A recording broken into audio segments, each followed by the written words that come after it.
Hello, everyone. Welcome back to the online hydrogen conference hosted by NIDO and Capello. In session 1 on December the 2nd, we learned about government policies and actions that are building a clean energy future with hydrogen. Today, we will address the private sector's challenges and opportunities to expand the clean hydrogen industry. We have invited representatives of leading companies and organizations from the Pacific Western Japan. In a series of 3 panels, we will discuss fuel cells and vehicles they power, hydrogen fueling stations, and hydrogen power generation. We will also highlight case studies of commercially viable hydrogen projects.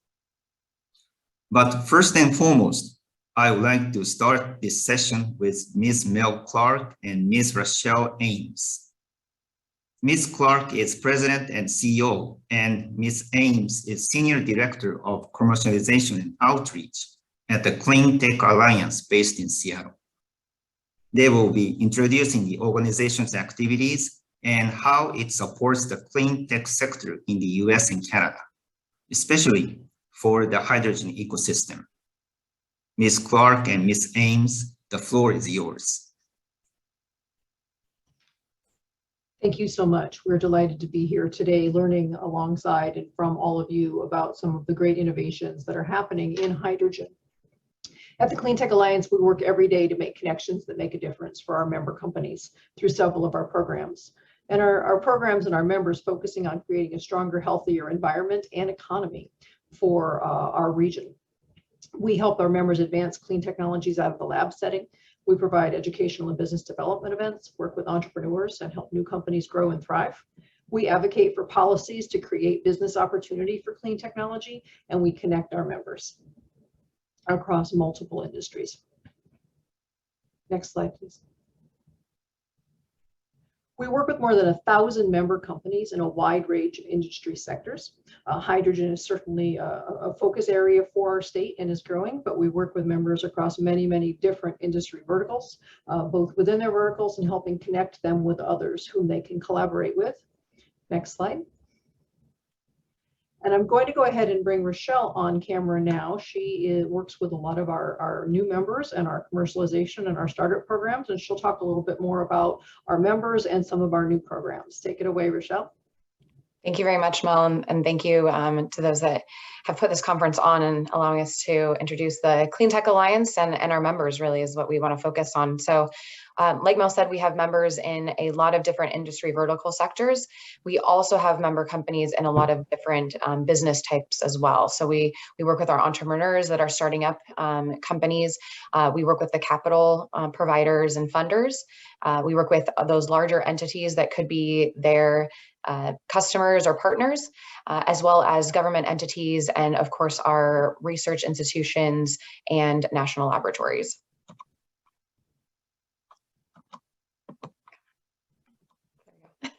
We do that through quite a bit of different and varied work.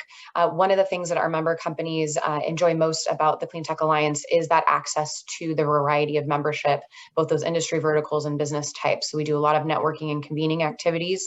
We do activities around talent development and workforce, entrepreneur support systems, such as our Cascadia Cleantech Accelerator that we do with our partners at VirtuLab. And then we focus on advocacy and policy issues to help grow the clean tech ecosystem here in the United States and more specifically in Washington State. And then we also do a lot of conferences and events like this. So if you like things like this, please come talk with us. We'd love to chat with you more. Here's a overview of our events and focus areas for 2022.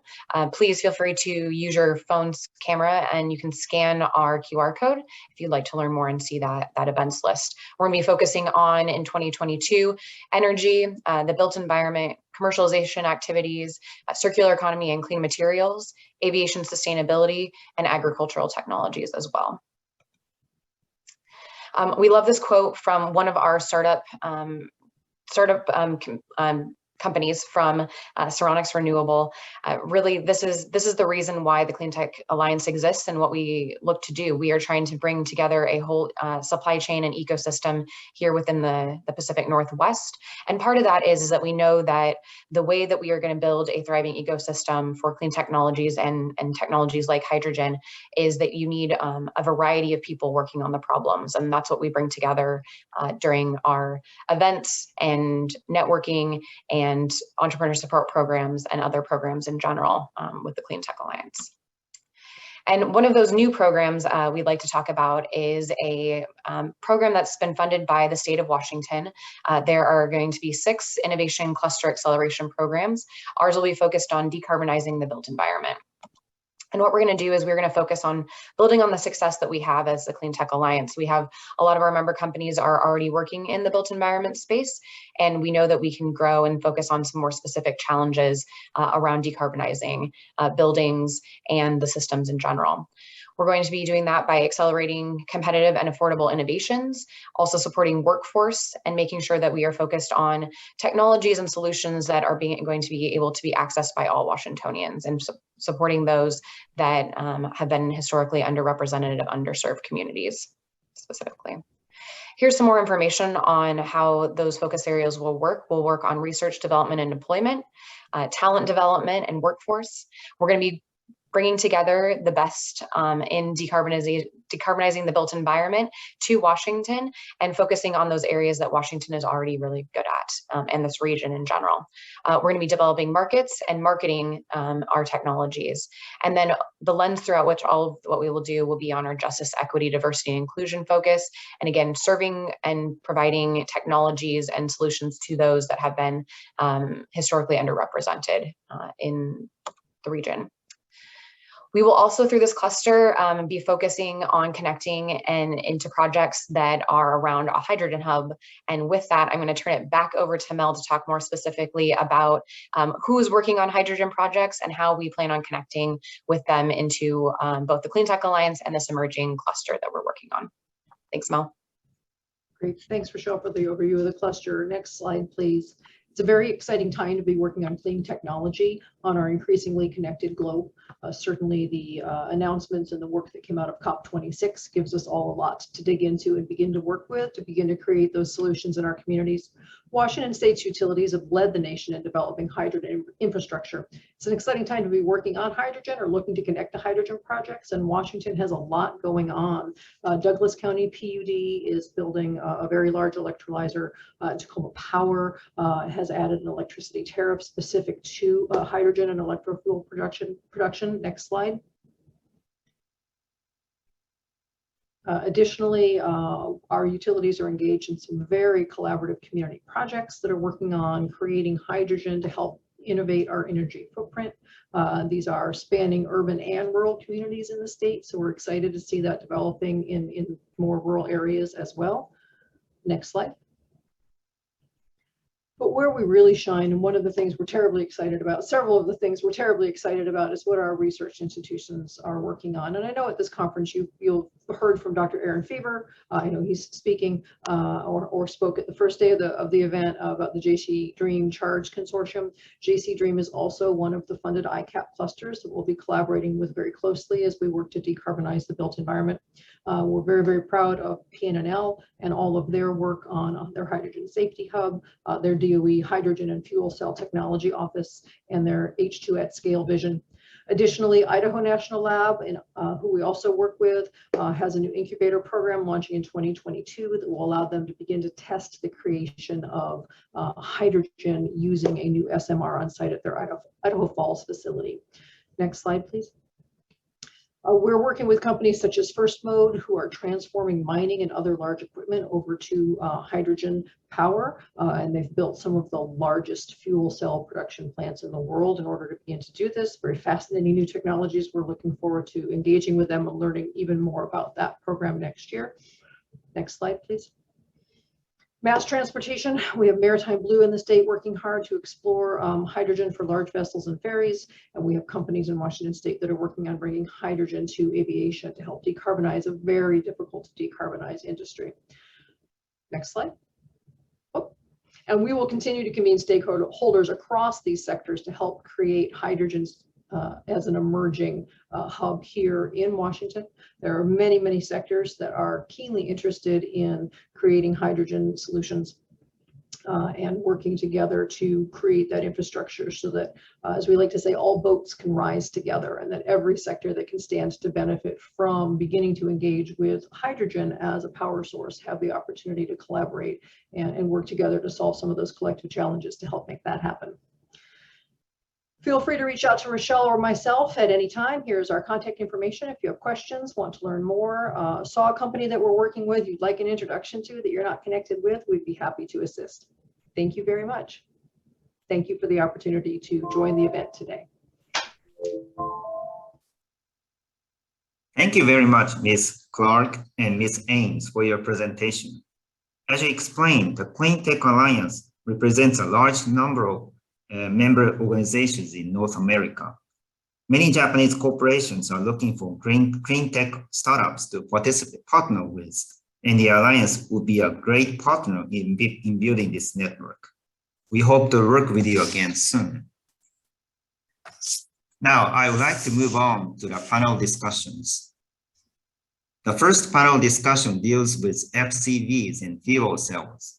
Supply side and user side entities will discuss their experiences with hydrogen powered vehicles, including on the advantages and essentials for developing a fleet in a commercially viable way. The panel will include a 30-minute discussion and audience Q&A. Before we get started, I would like to explain how to participate in this session. Anyone may submit questions to today's presenters through the question window in the control panel. You may send in your questions at any time during the presentation. We will collect and address as many of them as possible during the Q&A session. 日本の皆様へのお願いです。質問はパネリストの方々も理解できるよう英語でお寄せください。画面下の Q&A 機能をお使いください。We have invited 4 panelists, Mr. Kohei Masaki, a hydrogen strategy consultant, Electrified Vehicle Technology Office, Toyota Motor North America, Mr. Felipe Gerritsen, Director, Consumer Fueling Solutions, Nikola, Mr. Matthew Arns, Director of Environmental Planning, Port of Long Beach, and Mr. Ray Adams, Chief Operating Officer at First Mode. The panel moderator is Dr. Joseph Williams, Seattle Director for the Pacific Northwest National Laboratory. So I'd like to turn the microphone over to Dr. Williams without further ado. Thank you so much, and we're excited to be here. I will point out that Mel had mentioned that PNNL, which is my employer, and First Mode were 2 significant contributors to the Cleantech Alliance. First Mode is a very exciting company, and I look forward to hearing what Ray Adam has to say about that. But we're going to start off with Masaki-san from Toyota, who will be talking about their company's vehicle strategy. Then we'll have Phil Gerritsen talk. Then we'll have Matt Arms, and then we'll finish up with Ray Adams from First Mode. So let's kick it off with Masaki-san. Yeah, thanks, Dr. Williams. Okay, my name is Kohei Masaki from Toyota North America. Today, let me give a quick presentation.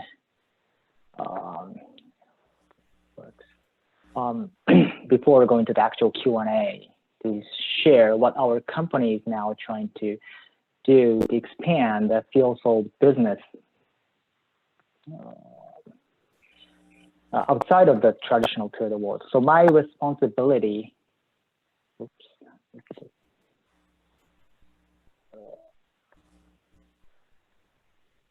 my responsibility of the Toyota is to expand the fuel cell business outside of the traditional Toyota world, which is the passenger vehicle or the trucks. So such as heavy duty trucks or bus or off-road equipment, marines, everything is. So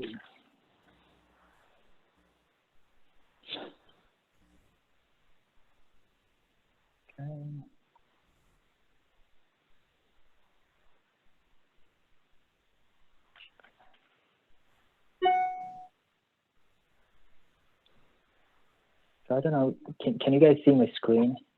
Sorry, I cannot check. Yes. Okay, great, thank you. So let me start with the very high level, our company's goal toward 2050, which called the Challenge 2050.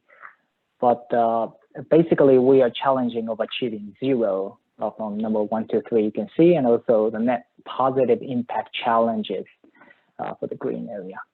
So out of here, one of the activity we are doing is what I'm responsible for North America.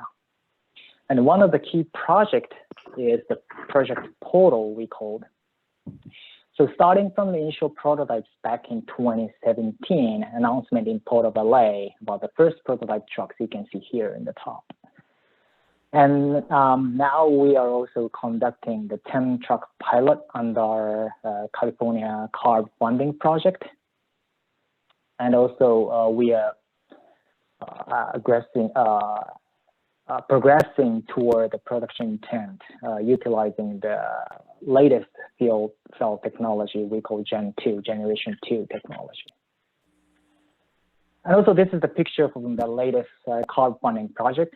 So utilizing one of the truck to hold the car arriving to the port of Long Beach from Japan or outside of the US and bring it to the dealer, like Toyota dealer or Lexus dealer, utilizing this truck as a car holder. And one of the achievement we did in this project is you can see the right side is the typical diesel engine, and then the middle one is our FC module, FC engine using for this truck. So trying to fit in the existing truck so that they reduce some hurdle for each truck OEM to install our kit to their truck. And also we just announced this year starting to assemble those engines, FC engines, in 2023 in our Kentucky plant. So that's the key project now we are doing. But not only that, we are having this box types of the fuel cell system you can see in the middle to apply for the other application like a stationary or bus or forklift or cargo handling equipment or marine. So every project is we are looking for to expand, support the hydrogen ecosystem creation in the US. And one of the other key project, this is a prototype, but inside a port terminal in Los Angeles, this is the Phoenix Marine Service Terminal, we developed one UTR, the yard tractor holding the container inside the terminal, not the on-road truck, but inside the terminal. But this is also significant. In fact, we see to support the terminal to be zero emission. And this is the picture from the actual work doing. So still there's a significant challenges to see expansion of the business of the hydrogen or fuel cell, like infrastructure or technology, total cost of ownership. But we believe as a Toyota to step by step to start off this kind of project to expand toward the mid and long-term future of the hydrogen in the US. So that's it from me. Thank you very much. And let's over back to Dr. Williams. Thank you so much. A fascinating portfolio of objectives there. Phil, you're up next. Great. Well, thank you very much. My name is Felipe Gerritsen. I'm Director of Customer Fueling Solutions at Nikola. I'd like to thank Nito and Jetro for hosting the conference and inviting Nikola to participate. And thank you, Dr. Williams, for hosting. So moving on to our first slide, we start every presentation here at Nikola with a focus on our values. We're very much interested as a relatively young company in driving forward, moving fast, working outward and acting as owners, but we always look to do so in a values-based approach. We act transparently, working closely with partners and communicating our capabilities and our timelines and our expectations. We are very interested in collaboration. We have very ambitious goals across the hydrogen ecosystem and with our battery electric and hydrogen fuel cell trucks. And we recognize we can't do all of that on our own. And so we need the partnership of others in industry to help us support that. We also act with humility, really focusing on the recognition that we can't do everything on our own, and acknowledging where we have challenges and where we can collaborate with others to accomplish our mutual objectives. And of course, throughout everything, we focus on safety and quality. Those are paramount and of utmost importance to us, particularly as we deal with hydrogen. And we want to ensure that the quality of the products and the interactions that we have with our customers and with our collaboration partners as well throughout all of our interactions. So moving on to our mission, we at Nikola are dedicated to the transformation of the transportation industry. We are both a manufacturer of battery electric and hydrogen fuel cell trucks, but we have a full focus on zero emissions throughout our transportation solutions. And we also are building out an energy business to help facilitate the adoption of our hydrogen fuel cell trucks, where we're investing in hydrogen production, fueling stations, as well as battery charging solutions to support our customers' behind the fence needs, and to enable a widespread adoptive network to enable operational flexibility for our customer fleets. Looking at our product lineup, we have 3 models of trucks that we're bringing to market. We have our Tre BEV, which is our first product to market, which is available now. It's a fully electric, battery electric Class 8 semi-tractor trailer. It has a 350-mile range and is really oriented towards local and regional hauling that can accommodate the time to charge. We also will have our first fuel cell day cab Class 8 tractor, the Tre Fuel Cell, which will be coming to market around 2023, and will have an expected range of about 500 miles. This is also going to be applicable for regional operations, where typically we'll be looking at return to base type operations, but it has the advantage in that there's higher payload capacities as well as longer ranges and less time required for fueling that enables various operations that have high duty cycle requirements for the trucks. And finally, around 2025-26 timeframe, we'll be looking to debut our Nikola Sleeper, the 2, which will enable long-haul transportation across the nation with a 900-mile range that will really enable those overnight types of transportation solutions to facilitate continent-wide transportation. Moving on to our energy solutions. On the hydrogen side, we are advancing an entire ecosystem in order to facilitate the low-cost total cost of ownership for hydrogen fuel cell trucks. We are investing in hydrogen production capabilities with key partnerships to build out hydrogen production facilities throughout the US and Canada. We've made announcements with TC Energy to co-invest in hydrogen production hubs. We've secured a rate with Arizona Public Service Company that we will utilize to produce green electrolytic hydrogen for the California market. And we've made an investment into Wabash Valley Resources that will allow us to produce hydrogen cost effectively in the Midwest.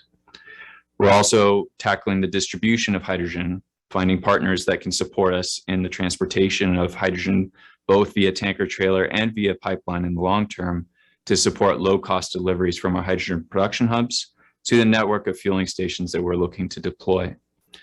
On the dispensing side, those hydrogen fueling stations are a key focus of ours, where we're trying to build out a corridor network of fueling stations that will allow for operational flexibility for our customers. Initially starting along the West Coast, building out a corridor with the focus on California initially and expanding from there, but eventually spanning nationwide and being able to provide a competitive total cost of ownership to our customers throughout the US and Canada, as well as in Europe. To complement the vehicles and the energy side of the business, we're also developing and growing our dealership network. This allows us to get our customers to see, touch, and feel our trucks and to realize the seamless operational capabilities of these vehicles into their existing operations. It also allows us to provide a high quality level of service that our customers expect to maintain the high utilization of their trucks since these vehicles need to be available around the clock to serve those customers' business requirements. Moving on to the complete package. We're providing our hydrogen fuel cell trucks under a complete total cost of ownership lease that mitigates some of the higher costs up front associated with the purchase of a fuel cell truck, while bundling sales of hydrogen fuel as well as the service for those vehicles over the life of the assets. By doing this, we mitigate those upfront costs, but also secure the demand needed in order to build out hydrogen production facilities and to make the capital investments in the entire distribution and fueling network required for us to be able to enable the market-wide adoption of these hydrogen fuel cell trucks. In partnership with Iveco, we're bringing forward a truck that has really reliable capabilities. We have a high quality customer service that will keep those trucks running for the full life of the assets. And we have the energy side of the business that will provide us with low cost fuel. Altogether, we have a competitive total cost of ownership that will allow for the rapid adoption of hydrogen fuel cell vehicles throughout the ecosystem and allow for making a real impact in reducing emissions in heavy transportation. Thank you. Terrific presentation, Felipe. My first question will be, I'm not asking it yet, but my first question for you and Masaki-san will be, what collaboration do you need from the public sector in order to realize this vision? So think about that as we tee up Matt to talk about the Port of Long Beach and what's going on with hydrogen there. Matt. Good afternoon. Can you hear me fine? Yep. All right, let me share my screen, hopefully. And can you see my screen? Yes. Great. So thank you for having me this afternoon. I think for my brief presentation, I'm going to start off, for those that aren't familiar with the Port of Long Beach, I'm going to give a little background of who we are and why we're interested in zero emission and hydrogen technologies, and let you know a little bit about our journey to help with the conversation. So first of all, the Port of Long Beach, we are the second largest container port in the United States. The first largest is the Port of Los Angeles, our next door neighbor. And together, the two ports bring in 40% of the containerized cargo that comes into the United States. And so the first question I usually get is, why is that? And the reason is, one, we have a very large local population that is demanding goods from Asia. In addition, we are the fastest route for containerized trade to get from Asia to all of the United States. And therefore, the ports of LA and Long Beach are a tremendous gateway for goods movement. So for the Port of Long Beach, that translated in 2020 to 8.11 million TEUs. And to just explain a little lingo, this is how we kind of measure our volume. A TEU is a 20-foot equivalent unit. So if you think of a container, a truck, that is a 40-foot would be two of those. So that means that in 2020, we had basically 4 million containers or trucks worth of containers go through the Port of Long Beach. And that translates to about $200 billion worth of goods that go through the Port of Long Beach each year. And then it's about the same in Los Angeles. And as the congestion has showed, you know, the ports of LA and Long Beach, we truly are a national asset that is critical to the efficient flow of goods throughout the country. In addition, we are a local economic engine. Like I said, $200 billion worth of goods pass over our docks each year. That translates to 51,000 jobs in the city of Long Beach are attributed to the Port of Long Beach. That's 575,000 jobs throughout the county, 705,000 in California, and another 2.6 million jobs nationwide. So we truly are a really important national asset as well as economic engine. But all of that economic success, and even though we're so critical to goods movement, we realize that that comes at a cost. And importantly, it comes at a cost to both the environment and the local community around us. The impact of goods movement through this key gateway is having a disproportionately impact on air quality and the health of the residents of Long Beach. And recognizing that in 2005, our Board of Harbor Commissioners adopted the Green Port Policy. And the Green Port Policy's aim is to reduce the impacts of port operations and development on the local community and on the environment overall. And so after the adoption of the Green Port Policy in 2005, it was followed up with the adoption of our joint Clean Air Action Plan with the Port of Los Angeles. And the Clean Air Action Plan laid out strategies to reduce emissions, and we're talking criteria pollutants here, diesel particulate matter, nitrogen oxides, sulfur oxides, from port operations in order to improve air quality and the health of the local community. And the original Clean Air Action Plan was extremely successful. And every year we measure our progress and do a comprehensive emissions inventory. And in 2020, diesel particulate matter was down 90%, nitrogen oxides were down 62%, SOx was down 97%, and greenhouse gases were down 10% from 2005 baseline levels. So we have really made a lot of progress. But we understand that that is not enough. We need to do more to protect the environment and particularly address climate change as well as the health of the communities around us. So in 2017, our Board of Harbor Commissioners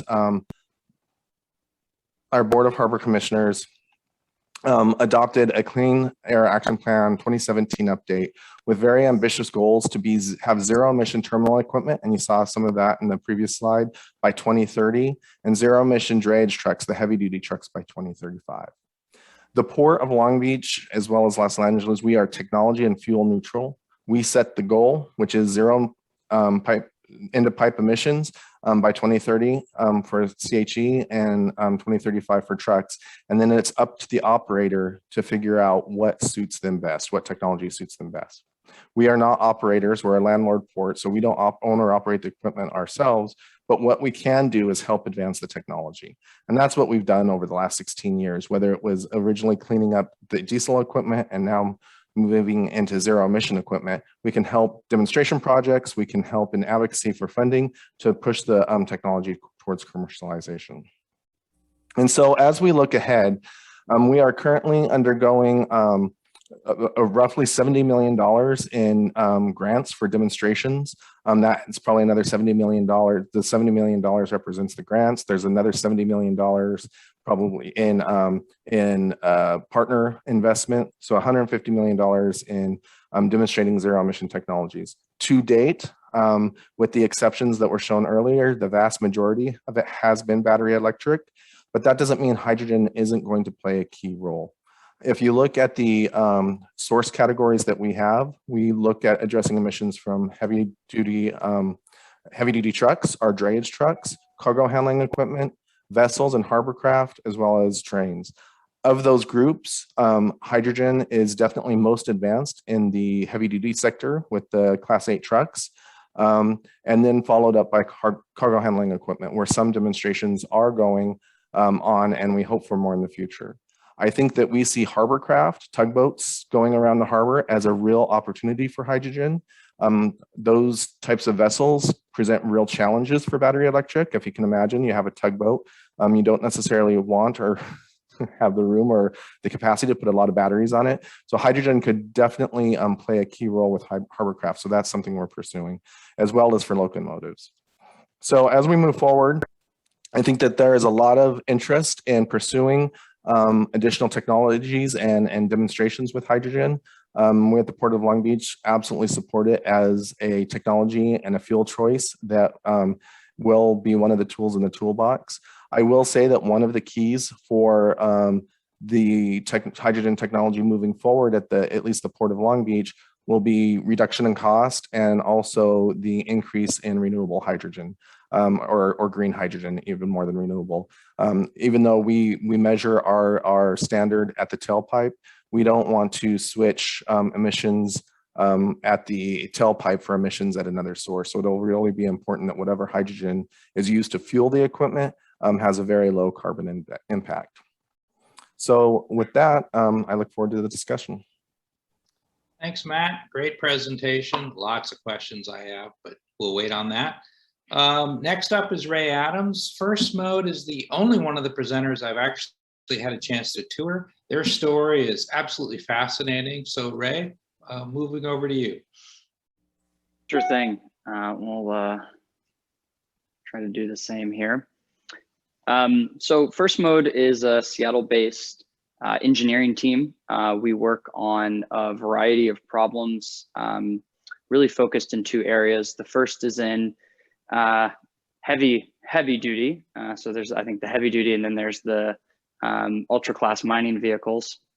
We focus on the conversion and ground up redesign of heavy industrial vehicles and platforms for zero emission. That includes both batteries, hydrogen, supercapacitors, overhead trolley lines, a little bit of anything and everything. And we also do work in the deep space exploration side of the house, most of which are also zero emission systems. They just happen to rely on solar and or plutonium in the case of the Perseverance rover you see on the screen there, rather than hydrogen and batteries, but still a really important part of what we do every day to push the technology to its very limit and to incorporate larger and larger versions of these systems into the really utility scale 2 to 10 megawatt type systems into mobile platforms, both retrofitting and reverse engineering the systems that they go into, as well as building our own from scratch where necessary, really across the system. And I think, you know, something certainly all of the panelists are touching on, this is a ecosystem type problem. And that's really where we draw on our systems heritage from spacecraft creation. So when we look at a problem, we try to remain as the technology broker for our customers and clients, helping them guide through what is decidedly an evolving ecosystem, doing things for the first time often, and helping them through that, both with product selection and techno-economic modeling, all the way through thinking through refueling, transportation, and even all the way to hydrogen production, working on some of the US's largest hydrogen production projects for some of our partners in Australia, all the way down into the application engineering, certainly with the mining and metal sector, where we're designing, building, and deploying prototypical demonstrations for now, up into pilot fleets and larger scale production on some of those vehicles with Anglo American and others. First Mode focuses on helping our customers at the very source of their problem, starting with back of napkin type sketches, working through design of their system to fit very specific needs, and then bringing that into existence in the physical world and doing demonstrations at site. In the case of some of the large scale power module systems, we're also taking that next step into production alongside our clients to make sure that they're able to meet their own very aggressive targets for zero emission.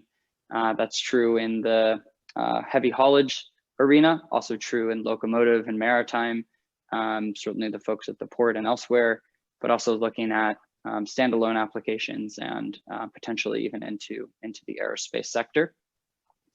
So what you can see here on the screen is one of those projects, a 2.4 megawatt system, about half and half hybridization between batteries. You'll see those large silver boxes at the right-hand side. Those are lithium ion batteries, and then 8 fuel cells that typically would power one city bus each. We've put them together into a large system and then shipped that off to South Africa, where Anglo American is busy with our team incorporating that into a Komatsu 930E platform at one of the largest platinum mines on the planet. And that will be taking its first motion here in the next week or so as the team finishes hooking up all of the harnessing and everything else that broke inside the system when we decided to remove the diesel generator. Our team is primarily based here in Seattle, where we do the majority of our design, integration, and test. We also have a growing presence in Perth, West Australia, that serves the mining and metal sector more directly, and are rapidly growing around the globe to be better serving customers at their point of need, given the size and scale of the products that we deliver. Putting them on a boat is always less desirable than creating them on site. So growing with certainly the ecosystem around us, as more and more people find the right applications for these technologies. We're here to help folks guide through that process and deliver products that are going to help close that from a system standpoint. That's first mode in a nutshell. I'll leave the space stuff for another time in another conference, although lots of exciting things there as well. So back to you, Dr. Williams. Thank you so much. So and we're right on time. So by virtue of being the moderator, I'm going to assert privilege and ask the first question. And the question is, as I've already telegraphed, I really want to know how much support from the public sector do we need or expect in order to realize the hydrogen economy? And it'd be great to start off with Toyota and Nikola to see what they're expecting or desiring. So Masaki-san. Yep, thanks, and that's a really good question. So, like a public sector support role is significant, I think, for this kind of new technology. And in order to accelerate the adoption of the new technology, both regulation and funding to support that is really key. And for the fuel cell, the new thing is not only the hardware or software side of the vehicle or the application, but also the infrastructure. So that's really key to happen, that the hydrogen from the molecule perspective, to support that from the CAPEX, OPEX things. That's really key to be successful in this world, we believe. Do you think that's a follow-up question? Is that true in fleet operations as well? Or would you expect the fleet operator to provide some of their own infrastructure? That depends. Like a diesel or current world, some operators, like a large operators, have their own diesel fueling infrastructure and also the maintenance service support, I think. So toward the long term, I think that's very helpful from the fleet or owner or operator or large fleets to have their own fueling infrastructure. But in maybe the short term, I think both like public infrastructure over the road, we can split the usage, also very important, I think. But also some fleets, if they're interested in hydrogen for the large scale of the installment of their fleets, I think the hydrogen infrastructure at their site is also a good option, we believe. Great. Philippe, what do you think? Yeah, I think we're pretty well aligned with Toyota on this. One of the key aspects with hydrogen for the heavy duty applications is that unlike existing diesel vehicles, we need to go and build an entire new fueling network and infrastructure in order to support the adoption of heavy duty trucks. So what that requires is that we need the government support in order to be able to build enough economies of scale that this industry can get off the ground and build enough momentum to be self-sustaining. So in the early days, the higher technology costs that we're dealing with, the types of incentives that exist for the deployment of heavy duty vehicles through CARB's 8-chip program, for example, as well as for the deployment of fueling infrastructure, those help with mitigating those higher costs relative to what you have on the diesel side, and it spur adoption in the early days so that economies of scale can help with the cost decline over time. As enough demand occurs, you're going to see further and further cost declines also in the supply of fuel along with that, which will further then reinforce the development of the overarching demand for hydrogen fuel cell vehicles and fuel supply.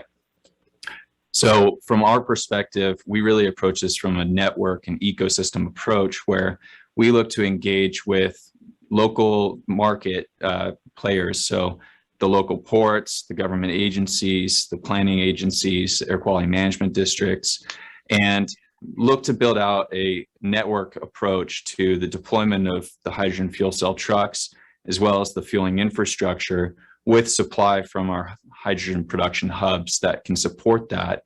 And by doing so, we build enough economies of scale locally that we can justify investments in fueling infrastructure and build out the network of hydrogen fueling stations that create enough operational flexibility so that fleets can utilize those vehicles wherever they choose to operate today and have that truly seamless experience. But it's really important that that funding exists in the early days to help mitigate some of the higher upfront costs that are seen and help spur that demand and really build that momentum. Felipe, are you thinking that's going to be federal or state by state? What's your approach? Obviously, federal incentives help in that it opens up a much larger market. But when you look at the current play of regulations, various states have specific regulations and policies that differentiate themselves from others. So some of the key tools in the toolkit that exist are grant funding opportunities or programs like the HVIP that provide for reduced cost for the vehicle purchases. But others that are really impactful are going to be advanced clean trucks regulations, which are probably more broadly adoptable in other states in that it doesn't create a specific cost that has to be paid out for the adoption of the trucks. Other key aspects that are really helpful are things like a low carbon fuel standard that recognizes the low carbon intensity associated with the fuel going into the vehicles, as that then helps differentiate the value that hydrogen provides from an environmental perspective as compared to other fuels like CNG, for example. At the federal level, we're still looking for further changes, such as getting hydrogen on equal footing as renewable natural gas, for example, in that hydrogen currently isn't on the renewable fuel standard administered by the EPA, and is so at a disadvantage when compared to renewable natural gas. But we are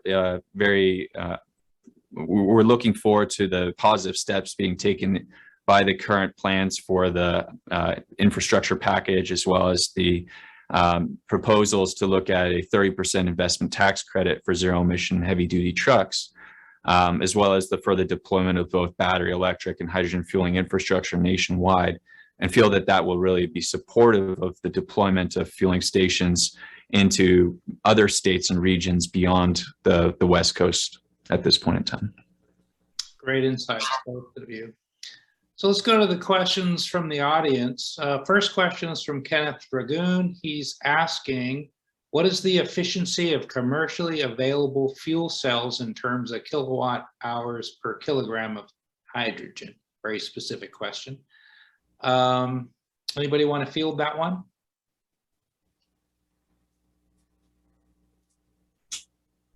I unfortunately am not prepared to answer that specific of a question.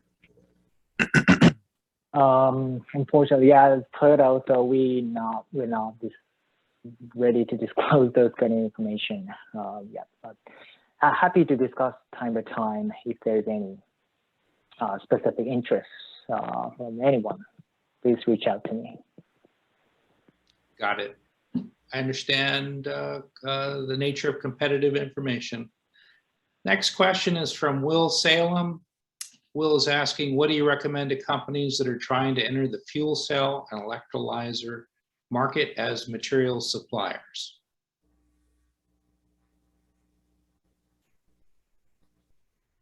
I think it's pretty open-ended. I would say that you got to find opportunities to develop partnerships with key sources of demand for your fuel cells and electrolyzers, right?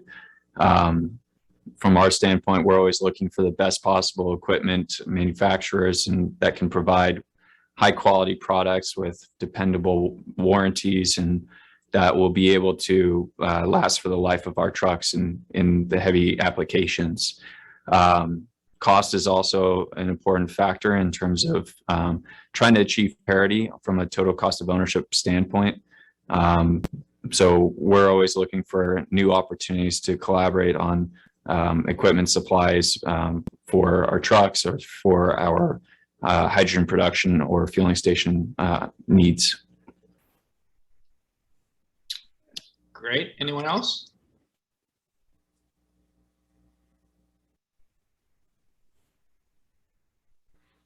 All right.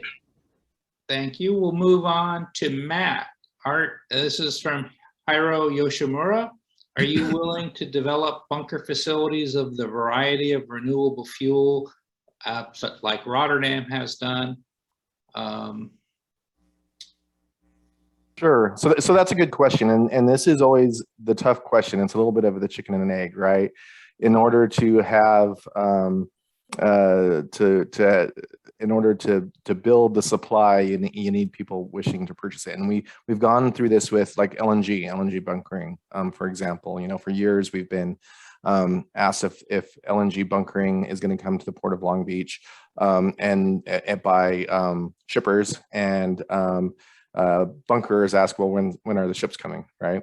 And so I think a long story short is we will always look to provide the facilities that our customers need in order to continue calling the Port of Long Beach. We're currently, we do have LNG ships coming soon. If there's other types of fuel sources that our customers want and want to be fueled in Long Beach rather than at another port of call, we'll definitely entertain that.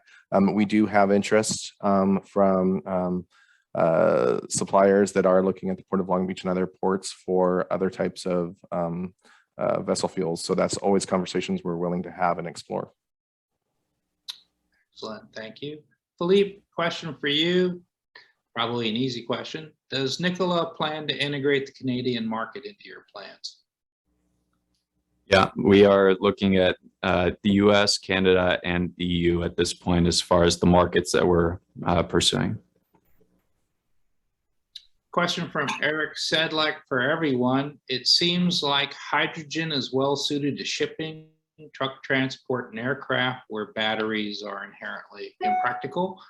But where they are practical, how well will hydrogen compete for renewable energy against battery-powered vehicles? I'm happy to start there with some thoughts and let folks take it from there. I think one of the first things, and certainly when we're starting on a new application that we look at, is what is the right balance of hybridization to achieve the right business outcome for folks. You know, diesel is a phenomenal fuel source, and there's no way around that. You can be a little bit lazy in your operations, and you don't have to fully understand every part of the day-to-day movement of a fleet of operations where you're losing a little bit of an efficiency. That is definitely not the case with hydrogen or batteries for that matter. And for us, when we look at it, a lot of the modeling and simulation work we do is to answer that question: is this a battery only version, or is this a hydrogen only version, or are we somewhere in the middle here? And why do we need to do that? And a great example, even with Anglo American, who has mine sites spread around the globe, the specific routes that those haul trucks are driving make a tremendous difference in the balance of hybridization that we'll deploy, where the platinum mine in South Africa is a pretty good balance between the two. A mine where you're mining at the very top of a mine, such as the Andes Mountains in Chile, you're bringing ore down fully loaded. You want to really maximize the amount of energy you're able to retain in the system through regenerative braking. And so you are naturally preferenced towards a system that uses a little bit more battery than you do hydrogen, as those two really do play against each other for volume and space and weight and cost. You're always going to have new edge cases within that, and you have to make decisions about your operations. You know, do you really need to meet exact operational constraints that you've been operating with today, or can you change the way refueling's happening or recharging's happening with the way that your staff is taking breaks, and that can make a big difference. That for a long time, I think, especially at the highest levels of industrial application, is going to be more one-off than it will be standardized. But certainly as you start to think about applications around paved roads and known geographies and routes, you can start to make a little bit of a distinction between those two forms of energy. But at the end of the day, right, it's onboard storage and it's peak power requirements that are driving a lot of that. And that is going to be a little bit different by customer. And I think that's okay. That complexity can be articulated and it can be understood and it can be incorporated into iterations on a very similar product. Matt, how are the Port of Long Beach's stakeholders going to do the battery versus hydrogen equation. So I think that that's what they're all looking at, and I agree with the comments that were just made, that everybody's going through their own evaluation process of trying to match that right duty cycle and demand with the right tool, right, with the right fuel, whether it's battery electric or hydrogen. And I think, you know, as I mentioned, we're on the road. We're demonstrating a lot of equipment now, and it happens to be focused on battery electric for a variety of reasons. But hydrogen, you know, players are starting to come in and demonstrate more. And I do think as those demonstrations go forward and we see more hydrogen equipment coming on the terminals or in the drayage trucks, that their niche will become evident, right? You know, there was a picture shown earlier of a top handler, the big, huge, basically forklifts that have to pick up these heavy containers. That's a megawatt battery, right? Is a megawatt battery the right solution, or does hydrogen make more sense there? For drayage trucks that need a longer haul, you know, there definitely is an argument to be made that hydrogen can get that truck a lot farther than a battery can, you know, with weight considerations and all of that. So I think that that's why we do the demonstration. So as we go through this, the right solution can be matched to the right operation. And that's what they're looking at. One more thing that they're really looking at, I think, our terminals is resilience too, is, you know, what do I want to be, you know, do I want to be plugged into the grid and rely on the grid, or do I want to have options like more traditional, in some sense, hydrogen fueling? And so those are considerations as well. Yeah, I'll echo what Matt said there. I mean, we've got fleets operating in the Port of Long Beach, like TTSI, for example, who we're planning on doing demonstration pilots with both battery electric and hydrogen fuel cell vehicles for them to figure out which one works best for their use case. We're going to have both of those operating around Q1 and Q2 of next year. And from those learnings, they're going to decide which way they go. But their initial hesitancy around battery electric was whether there's sufficient time for them to charge when they double shift the trucks and try to keep them running around the clock. So time will show kind of how it works best for their business as to whether the battery electric truck works better or for the hydrogen fuel cell truck, given the higher payloads and faster time to fuel. All right, Philippe, I've got another question for you. This is from Janice Lynn. Curious about what your priority regions are for targeting the fueling infrastructure. We're currently focused on those regions which have the best regulatory environment to support hydrogen from a total cost of ownership perspective. We're trying actively to open up new markets that will support adoption of hydrogen fuel cell vehicles. But obviously, I mean, everybody knows California is the hotbed right now. And so we're actively seeking to do demonstrations and pilots in the state of California in order to support the adoption of those vehicles there. But we're rapidly looking at those next markets that will allow us to achieve the sale of all the trucks that we plan on producing, because we are a fully zero emission truck manufacturer, and we want to find homes for all of these vehicles nationwide and into Canada and the EU as well. Great. Open question from Mitch Ewan. What is the role of liquid hydrogen in the future? I can take that one. We see liquid hydrogen as a valuable form of hydrogen for the transportation of it, at least in the near term. We're pursuing a hub and spoke approach for the development of our hydrogen production facilities and for the distribution of fuel to our distributed spokes of fueling stations. And so having hydrogen in liquid form allows us much greater flexibility in how we transport that hydrogen over longer distances, as well as reducing the on-site energy consumption associated with our fueling stations. You look at about 4 times as much fuel being transported per tanker trailer in liquid form, and you have about 1/6 as much energy at your fueling stations if you're doing it in liquid versus gaseous form. So from that perspective, liquid is a very efficient carrier for us from an economic standpoint. However, long-term, we expect that we're going to make a return to gaseous form as a result of investments that can be made once you achieve higher market demand for hydrogen into pipelines that can allow for the much more efficient transportation of hydrogen in gaseous form over those longer distances. And some of the more extreme applications, certainly in the natural resources sector, we think for onboard storage as well, very important for completing some of the operations that are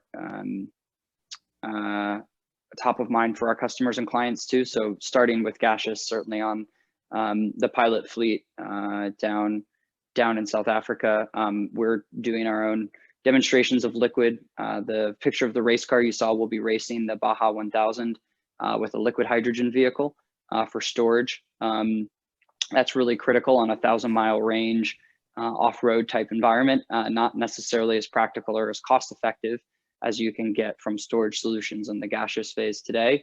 We're also looking at how to move towards gaseous or liquid hydrogen storage on board some of the more massive earth-moving platforms, so that their efficiency is not just meeting what they're getting with diesel, but surpassing it and allow them to run for longer shifts without needing to stop and refuel.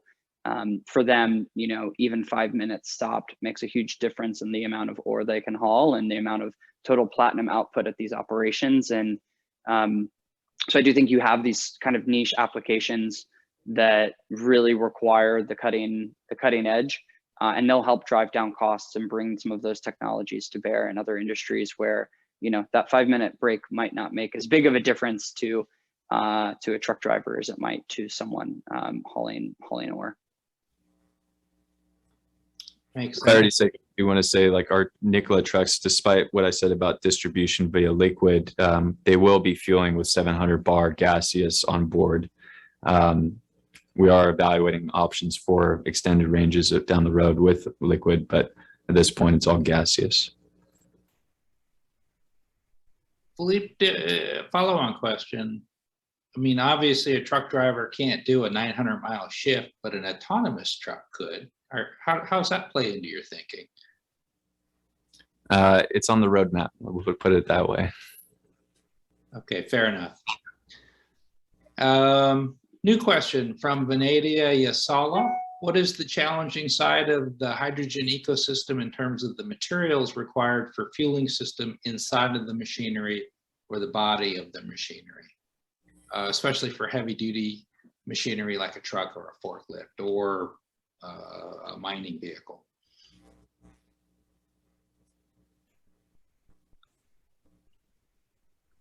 There are a lot. Refueling in general is one of those areas that I think is still very much under development. I think the fuel cells, is technology that's well known. The storage, while somewhat expensive, and certainly as you're getting up to higher pressures like 700 bar that Nikola is doing, you're starting to really push the technology to its limits. The refueling side, especially fast refueling for dumping, enormous amounts of hydrogen safely in an industrial environment repeatedly when people are tired. That's an area that still has work to go to raise the technology readiness levels to something that is commercially viable for mass production and adoption. And there are great solutions out there today. They will increasingly need to advance themselves to get the types of flow rates, to get the amount of energy on board these systems that people are going to need as they're not just picking the low-hanging fruit application, they're starting to really touch the edge cases of what their operations need to see. I'm very excited, and we're very excited to be learning about folks from 3 people in a garage to major companies that are making investments in hydrogen refueling. It's going to be one of the areas that can really make or break how an operation incorporates the technology. Matt, follow-on question. How are you going to deal with hydrogen at scale at the port? So hydrogen, you mean if it becomes a larger dominant fuel source? Correct. I think that's absolutely part of what's going on now, both on the hydrogen and the battery electric side. What is the infrastructure needed, right? And what would that look like providing it in large quantity? That's as much as the equipment and the technology on the equipment is of a focus to us, the infrastructure is of equal focus to us. So one of the things we're definitely looking at, and as we're starting to look at doing master planning for ZE infrastructure for the terminals, is one, understanding what that mix is going to be, and then two, understanding what that infrastructure looks like. I will say that I think that just like from a permitting standpoint and from a safety aspect, I think those that have responsibility over it have become a lot more comfortable with hydrogen. And I think that it is definitely, there will be a process to go through, but I think that it is a process that's becoming much more familiar with fire departments, for example. But there are same challenges we're having on the electrical side too, whether it's a new electric charger or something. We're still having to go through those same educational processes and demonstrations to make people comfortable.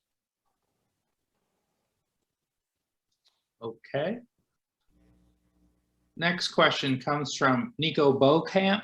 What recommendations and lessons learned do you have to make the adoption and implementation of hydrogen fueling infrastructure, specifically stations, production, and distribution, move faster than the conventional pace of implementation? In other words, how, based on what you know so far, how do you accelerate things? Yeah, I mean, from Nicholas' perspective, that's where we're taking everything from this ecosystem approach. We're trying to build the demand while we build the supply so that they can go hand in hand with one another. And by building the demand and having the sale of the trucks, we can understand where our customers are going to be and where we need to deploy fueling infrastructure to support their needs.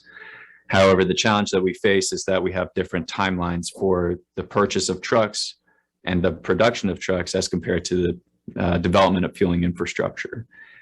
Infrastructure is probably going to take 2 years or so to build out. Hydrogen production facilities, you're looking at least 3 or more years, whereas to go and purchase a truck, that decision's often made on the order of several months.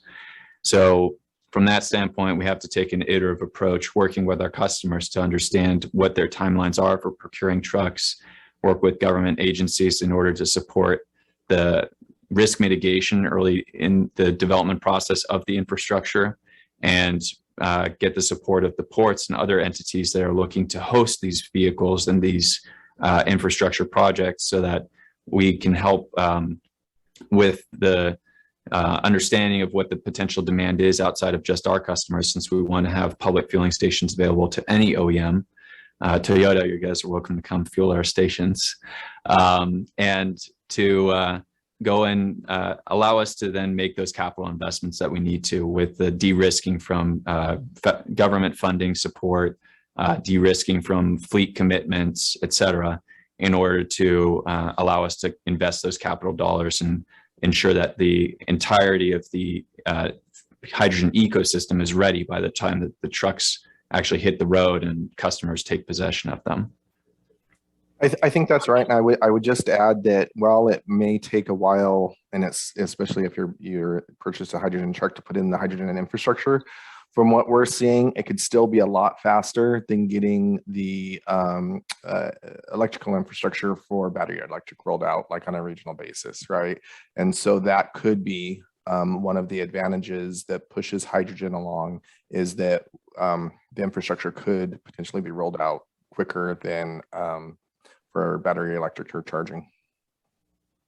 Does California live up to its reputation as the leader in hydrogen? I would say in many ways, yes. There's certainly a lot of emphasis on battery electric, as has been alluded to previously. And I mean, obviously that's the first product that's made it to the market. And so that's where a lot of the attention is today.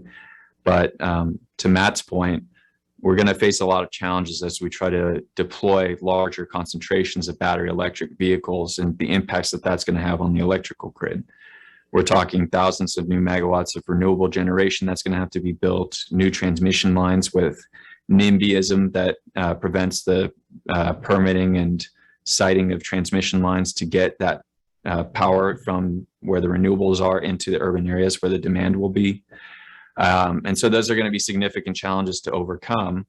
And to Matt's point, with hydrogen, we can have a transportable fuel. We can utilize existing infrastructure as well, converting existing natural gas lines, for example, to transport that fuel more cost effectively and in a more energy dense manner to the end uses, without having to make as many large capital investments into new infrastructure that can be quite time consuming to deploy. Okay, next question comes from Mark Kirby. Could the panelists comment on ammonia versus LH2 for offshore marine power or as a hydrogen carrier for export? And his follow-on question is, how about for on land or inshore marine?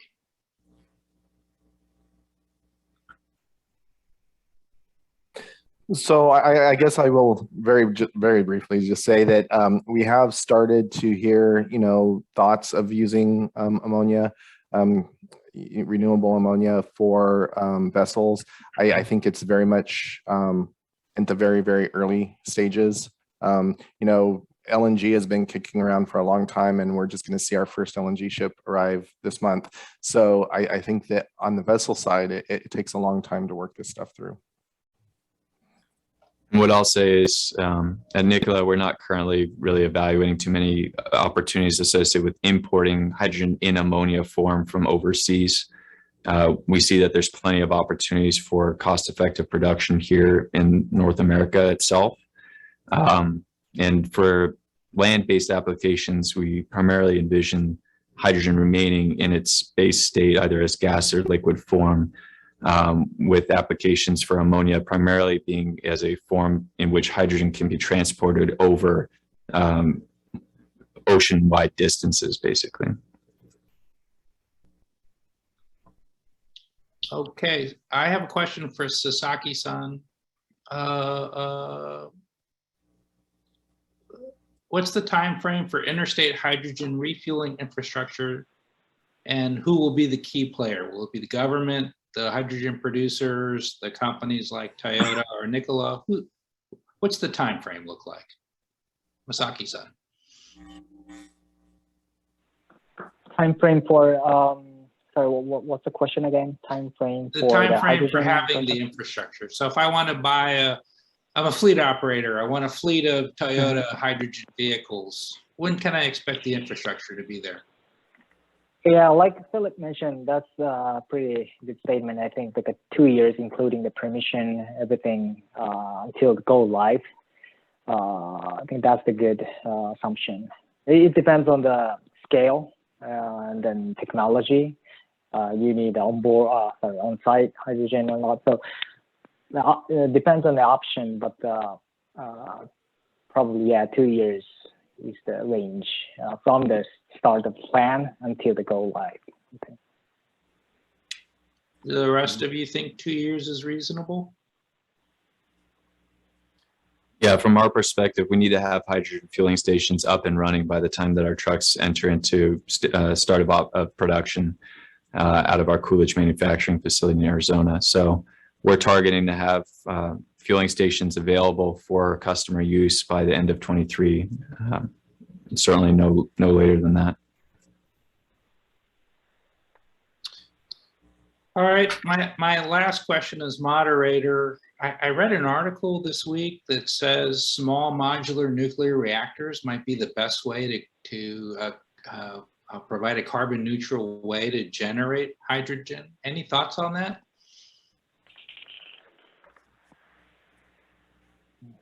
It's certainly one way in a extreme case. There's I don't know if it's the best one at the type of scale we're talking about, and certainly from a regulatory perspective, to be generating the megawatts of power you would need to be doing mass electrolyzing.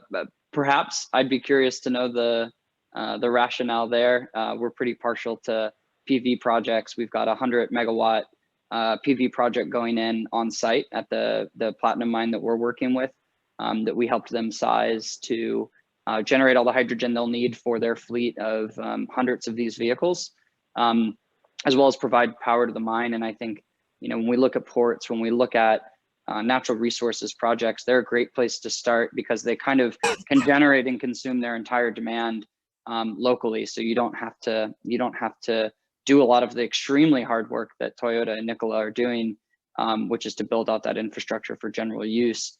There are some areas you can start to do that just locally without access to the public. Hopefully that helps drive down cost. Again, these aren't going to be, there's not hundreds of thousands of ultra class mining vehicles. There's hundreds around the globe in operation, maybe thousands.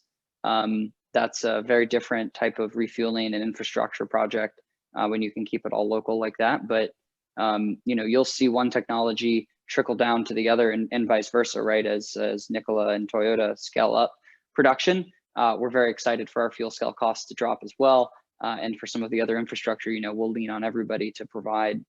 That's great for everybody. With that, thank you very much. With that, our session is now concluded. I want to thank the panelists, and I'll toss it back to you. Thank you all. Thank you all very much for the presentation and discussion. I hope that the insight we gained from the panelists can be an inspiration for the development to the projects of the audience. Again, thank you so much, Mr. Masaki, Mr. Gerritsen, Mr. Arms, Mr. Adams for your presentation, and Dr. Williams for the moderation. The next panel discussion is about hydrogen fueling stations. We have invited 4 panelists: Mr. Joseph Capello, CEO of Iwatani Corporation of America; Dr. Shane Stephens, founder and CDO, First Element Fuel; Mr. Michael Hirsch, General Manager of Alameda Contra Costa Transit District; and Mr. Colin Armstrong, President and CEO, HPC. The panel moderator is Mr. Bill Elric, Executive Director of California Fuel Cell Partnership.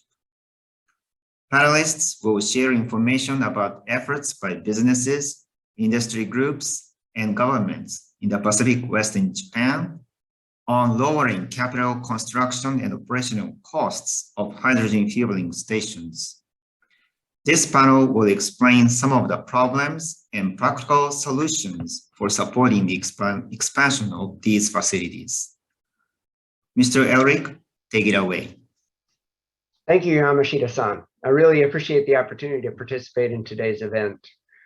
Really quickly, the California Fuel Cell Partnership, for those who don't know, is a public-private partnership created to establish and expand the hydrogen fuel cell vehicle market in California. For over 2 decades, we brought together diverse stakeholders to establish the conditions for building the sustainable market, for building awareness and support for customers and decision makers, and working to be a trusted resource in hydrogen and fuel cell deployments. So today, California, Oregon, Washington, and British Columbia have developed various policies on zero-emission vehicles and renewable and low-carbon fuels. And these are identical, many times identical, similar, or at the very least, similar in their alignment. And all of us have climate allies around the globe, including Japan, that look to us as leaders and partners on hydrogen. And many see North American West Coast as an incredible investment opportunity. As we already know, the Japanese investment in hydrogen along the North American West Coast is constantly increasing. And some of you might recall that earlier this year, NATO placed a full-page ad in the LA Times talking about the hydrogen investment here. So it speaks a great deal to the activity and the potential that we all see.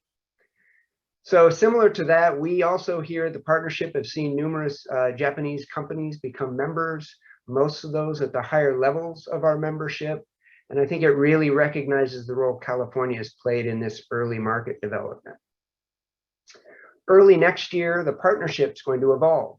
We're going to work and become a national nonprofit organization seeking to share our collective experience and capabilities to accelerate hydrogen and fuel cell mobility across North America.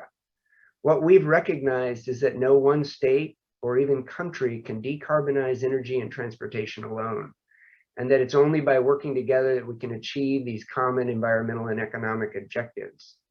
So to that end, we look forward to formally engaging more stakeholders in this area. As we bring this great panel together, I have some initial thoughts on where we might take this journey and discussion today. I'll save most of those for the end, but I do want to kick off that I think this conference might be the kickoff event that we're going to see going forward for continued West Coast engagement. And I really want to thank JETRO and NATO for hosting us today. So with that, I'd like to engage our great set of panelists. Each one is going to spend just a few minutes introducing themselves and their company, and then we'll come back together and ask questions and have a nice discussion. I want in the meantime to encourage the audience to submit questions in the question and answer section as we go. Our first speaker today is Joe Capello. He's the CEO of Iwatani Corporation of America. And for all transparency, I also want to introduce him. He is the incoming chair of our organization, the California Fuel Cell Partnership. So with that, Joe, I'd like to hand over the reins and have you introduce yourself and the company. Thank you very much, Bill. And thank you to the JETRO and NATO organizations for the invitation to participate today, along with this terrific panel of very experienced folks. I have just a couple of slides I'd like to use as maybe an intro and to kick off some of the conversations. And so hopefully you'll be able to see my slides.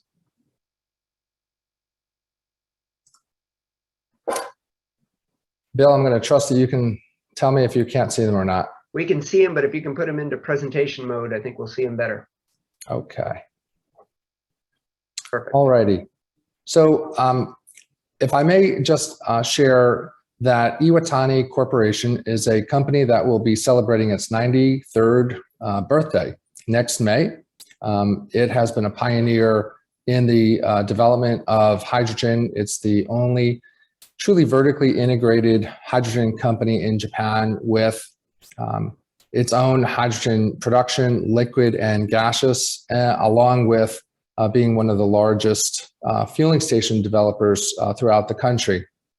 A number of years ago, we decided to explore opportunities to expand and leverage the experience that we have in Japan outside of the country. And when we were looking at opportunities of where the fit might just be, California rose to the top of the list. A very like-minded thinking and commitments for decarbonization of transportation. Our initial foray into the California market resulted in an acquisition of 4 liquid hydrogen stations in California, followed by 7 new stations that are currently under construction and soon to be commissioned in the coming months. We have an additional 12 stations coming online behind that, along with some upgrades with the support of the California grant funding opportunities. We have a combination of liquid and gaseous supply options and technologies for our new stations. And we approach it from a total cost of ownership, of course, but in addition, it's about managing your carbon intensity lower each year, as well as the opportunity to have a portfolio of sources to enhance reliability for maintaining online performance. Excuse me. A couple of things that we considered when looking at California for investment that I'd like to share with you were really around what is the government's or the local area's commitment to decarbonization, and where are they in their state of readiness? We looked at what the government support mechanisms are, both from direct investment, de-risking of projects, funding opportunities, of course, and the regulatory environment. Is it friendly? Is it not friendly? Is it early? We also wanted to ensure that we felt that there was a pipeline of products, cars, trucks, other equipment that would be transitioning from traditional engines to fuel cells. And what does that product pipeline look like? What's the timeline for it, of course? And are these products that customers want? The use case scenarios that were outlined earlier by other presenters, I won't go through, but of course that plays an important role for where the deployment of hydrogen fuel cell equipment will be likely stationed. And then finally, after all this investment, have we created stakeholder value? And that's never to be forgotten. My final slide here is really about, as we explore opportunities to expand beyond California, and the intention is to do that, we look at what's the ready state of each of the other states being ready to embark on this. And I think the California Fuel Cell Partnership is a terrific opportunity, and California is a terrific model to say what worked, what can we leverage, and what new things can we do. The key point here, again, I would say, is the opportunity to de-risk investments. Lower risk is going to attract more capital, and that's fundamental to any opportunity, but in particular for a very long-range view on hydrogen. Also, there's a tremendous amount of federal opportunities coming our way through the infrastructure package, and a combination of state and regional grants or funding support that comes along with that, that not only will incentivize station deployment, but also upstream investments into production. The investment tax credit, production tax credit, other options, all could be leveraged to accelerate the investments to build out these ecosystems that everyone's talking about. Something I'd like to also suggest is that the states and federal, to the extent it can, harmonize on certain items, certainly on programs such as LCFS, HRI programs, the carbon intensity and pathway approval process, along with the credit programs. That will streamline things.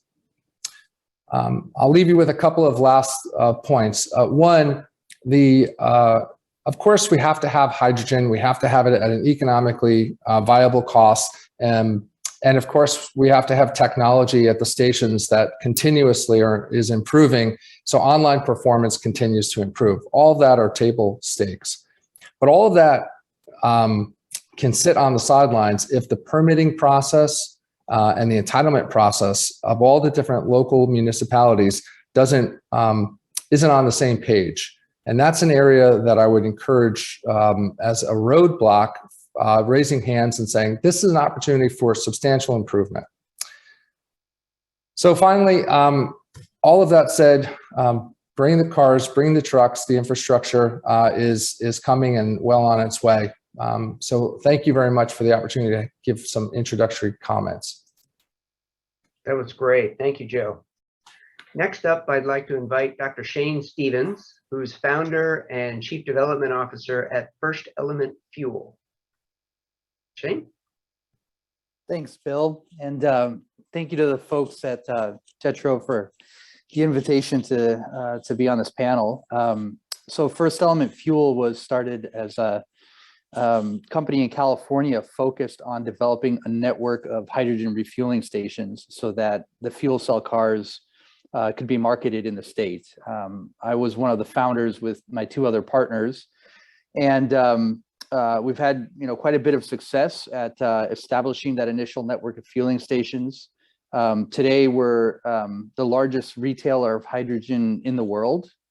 Out of our 32 hydrogen stations that we operate in California, we're doing around 1,200 fills per day and about 3,500 kilograms on a daily basis. This year so far, we've performed 327,000 fills, and we've sold over 780,000 kilograms of hydrogen into fuel cell vehicles. And we've also done all of those hydrogen sales with hydrogen that is zero carbon intensity, certified with the Air Resources Board. So we're also doing a really effective job at decarbonizing the transportation fuel through all of the fills that we're doing. We're also the first company in the world to deploy hydrogen stations that have 4 fueling positions and have deployed the highest capacity hydrogen refueling stations commercially anywhere in the world. And that's been kind of a big part of our goal in recent years, is to figure out how to scale up hydrogen and achieve the business case. To do that, we are pursuing quite aggressively the model of liquid hydrogen production and distribution with cryopumping to convert the liquid hydrogen into cold pressurized gas for refueling into the vehicle. From the technology that's out there today, this seems like the best way to achieve scale and cost reduction for us today. And through deployment of this model, we've actually been able to drive the price of hydrogen fuel at our stations down significantly. The average price of hydrogen in California today is somewhere around $16.50 per kilogram. And we've been able to drive the cost down by about 25% already with the introduction of our larger liquid higher capacity stations to an average of about $13 per kilogram at the pump today. And we see a road to achieve, $10 per kilogram or below that through the deployment of this model of supply chain and cryopump hydrogen station. So pretty exciting stuff that we're pursuing in California. And it's not without its challenges. We're still very much in the early stages of hydrogen and learning a lot. And I look forward to getting into that a bit more today. Thanks, Bill. Thank you, Shane. Next up, we have Michael Hirsch. He's the general manager of the Alameda Contra Costa Transit District, or AC Transit, as we often say. Michael. Slow on the mute button today. Thanks, Bill. We do say AC Transit because Alameda Contra Costa can be a mouthful at times. I just have very few slides that I'm going to share, really to kind of orient you to who we are. In the earlier session, I love the question somebody asked, is California the leader? Well, when it comes to public transit and zero emission, we absolutely are. Thanks to the host for putting this on. When we talk about market opportunity in California, for those of you that are not aware, for public transit, 100% of our buses have to be zero emission by 24 by Air Resources Board regulation. That's over 10,000 buses that need to be replaced in California. Speaking just for AC Transit, we're the 3rd largest transit agency by ridership in the Bay Area, San Francisco Bay Area. We're the largest bus-only agency in the United States, over 640 buses that just my agency alone has to transition to zero emission. We currently operate the largest fleet of hydrogen fuel cell buses, and we have battery electric buses. I'll talk very briefly today about how we're doing a side-by-side comparison, but if you look at the slide, you see a map of the San Francisco Bay Area. Alameda and Contra Costa counties are on the right side of that water mass. D3, that stands for Division 3, no hydrogen or battery there. D2, the orange dot, is our first hydrogen station, and it's actually shared. We can fuel our buses in our yard, but then we have a civilian or automobile pump on the outside of the division. GEO is our headquarters. Division 4 is in the heart of Oakland, called our Seminary Division, both hydrogen and battery electric there. CMF is Central Maintenance Facility, where we do heavy repair. Division 6 is in Hayward, California. Collectively, again, 640 buses that have to be replaced. We have been doing this since early 2003. We started slow with our first hydrogen fuel cell bus. In 2006, we added the Van Hool's. 2010, and this slide's actually a little bit outdated. I'll talk in a minute about the New Flyer buses that we just put into service. But the Van Hool's design life, we were looking for 5,000 to 10,000 hours. We've gone over 25,000 hours on the fuel cell. We've had great success with hydrogen fuel cell buses. I present this to you today to know that as a general manager, chief executive officer, I have to give my board the facts, the information, so they can make a decision whether should we buy battery electric buses or should we buy hydrogen buses. I am here to tell you that hydrogen is ready today.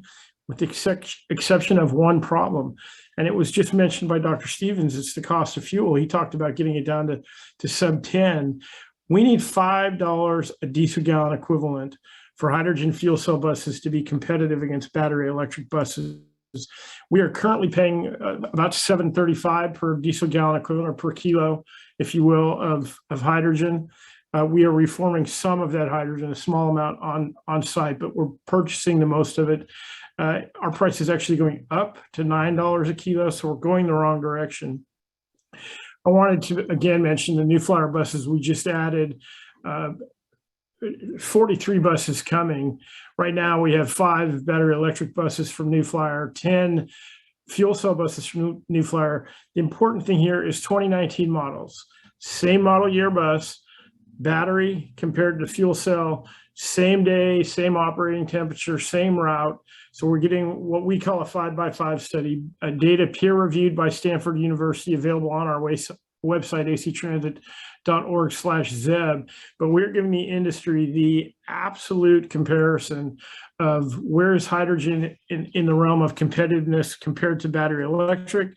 I think we were all surprised by the Texas electrical grid problems, not so much in California, at least in Northern California with PG&E, Pacific Gas and Electric.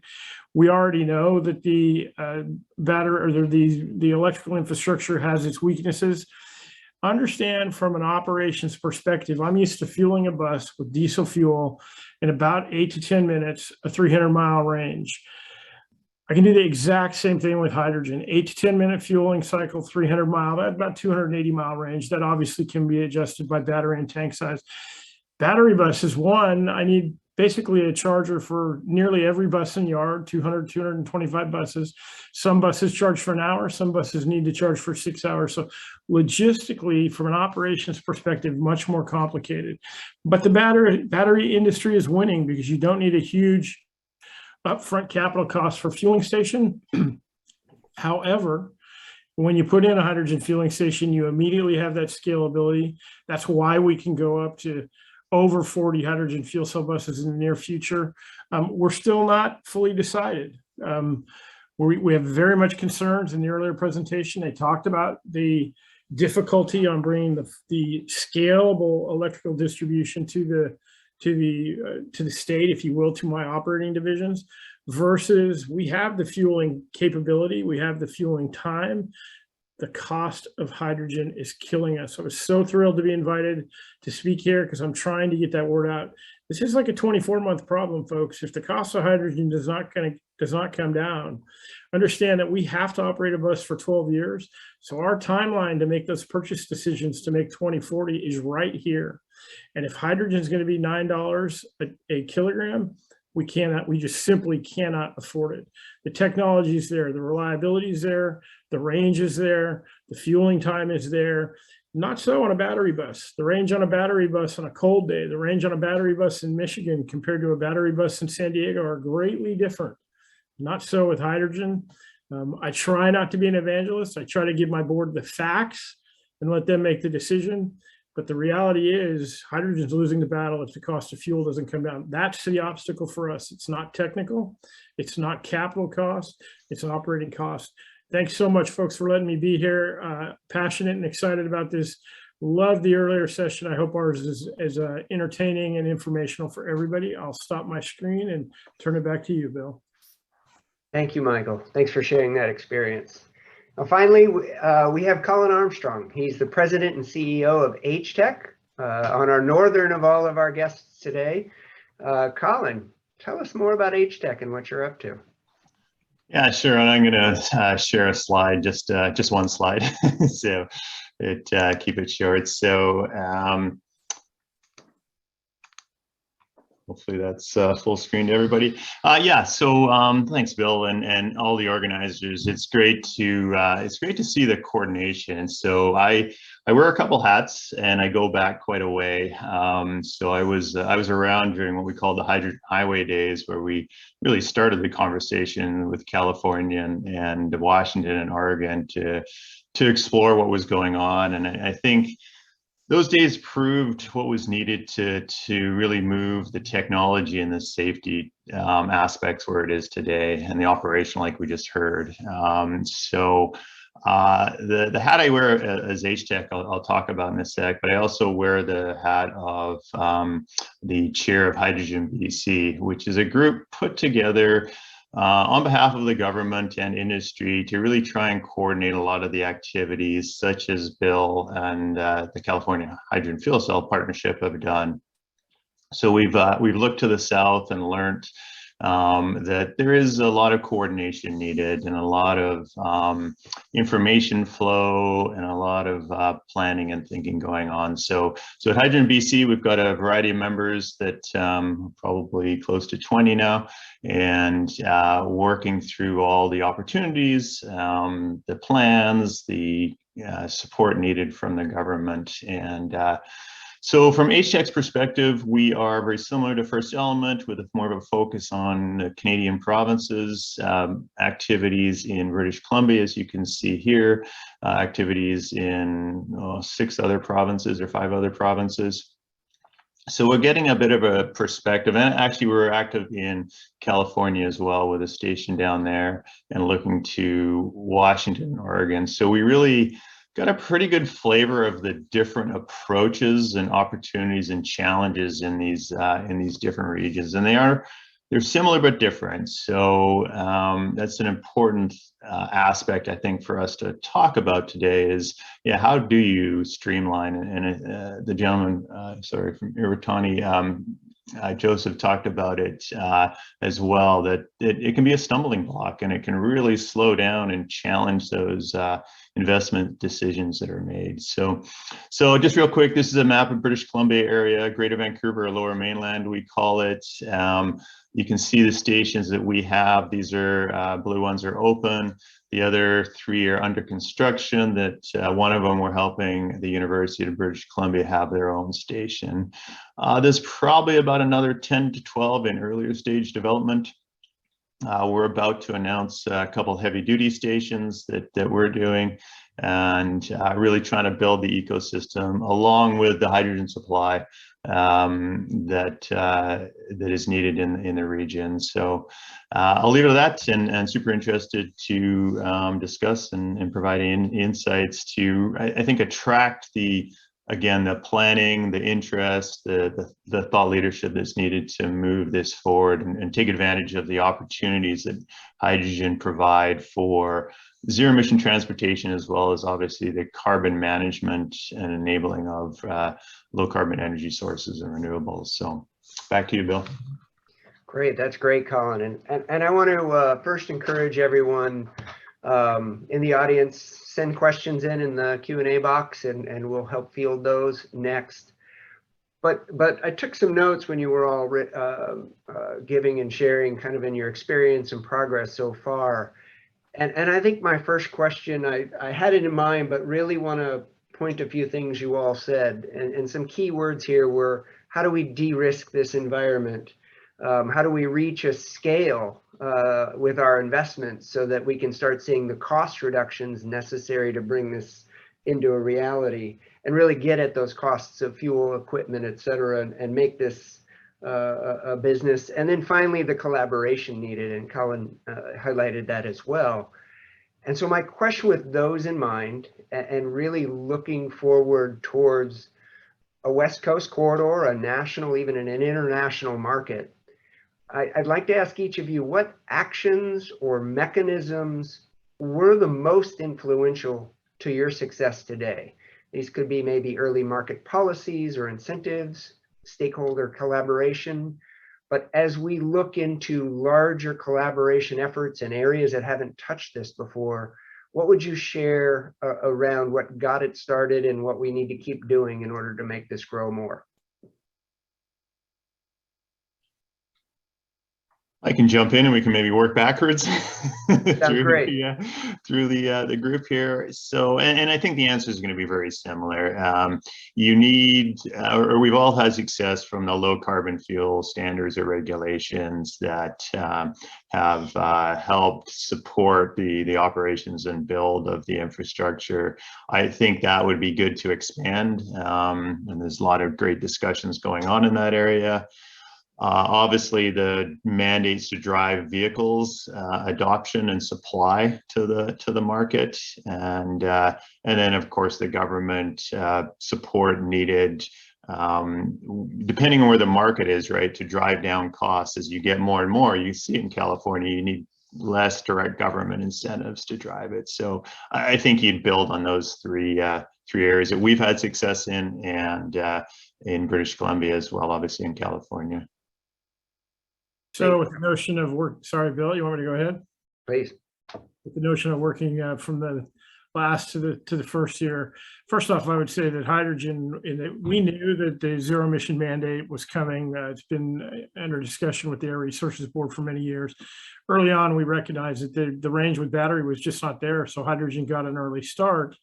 I think because of the failure to get the market growth, there was a lot of startups that just didn't have the resources to bring the reliability, and quite frankly, the cost of the vehicle was very prohibitive. Now that we have the big suppliers in with the big reliability, the cost of the vehicle has come down. The fueling stations are comparable to CNG. So again, as I said earlier, the capital isn't there. What we're still fighting with is we start with a demonstration. You can roll out a charger and 2 or 3 battery buses and cut the ribbon and have the celebration. You don't get those demand charges. You don't see the weaknesses in the high temperature days or the low temperature days on the range. I think, again, I'm speaking public transit. I don't think the general public knows that a transit bus operates 18 to 20 hours a day. We'll change operators quite often on the route. The operators do what's called a field relief, but that bus stays out there. Comes in on fumes for diesel buses. It's unfortunate for me that I feel like we're on the 2-yard line. We're about to drive this thing home. I wish the industry would, I think for at least in California, the Toyota has been very successful because of the subsidized fuel. I would like to see the manufacturers get together, the vehicle manufacturers get together, and maybe even the station suppliers, subsidize fuel, a few years of subsidized fuel, a few years on a vehicle, not the 12 years of a transit vehicle. Get that fuel cost down, even if it's artificially, even if it breaks into profits a little bit, so that we do get that market penetration. We can show what the honest operating cost is, and then I think we have an honest race to convert to make the 2040 deadline. So policy has definitely been the big driving factor in California, between the zero emission vehicle policy and the funding mechanism from the California Energy Commission, and then the low carbon fuel standard regulation from ARB. Those have been the 3 big driving factors, I think, to successfully establish a network of hydrogen stations. And I think the other key thing that it's done is it started to finally create some market certainty.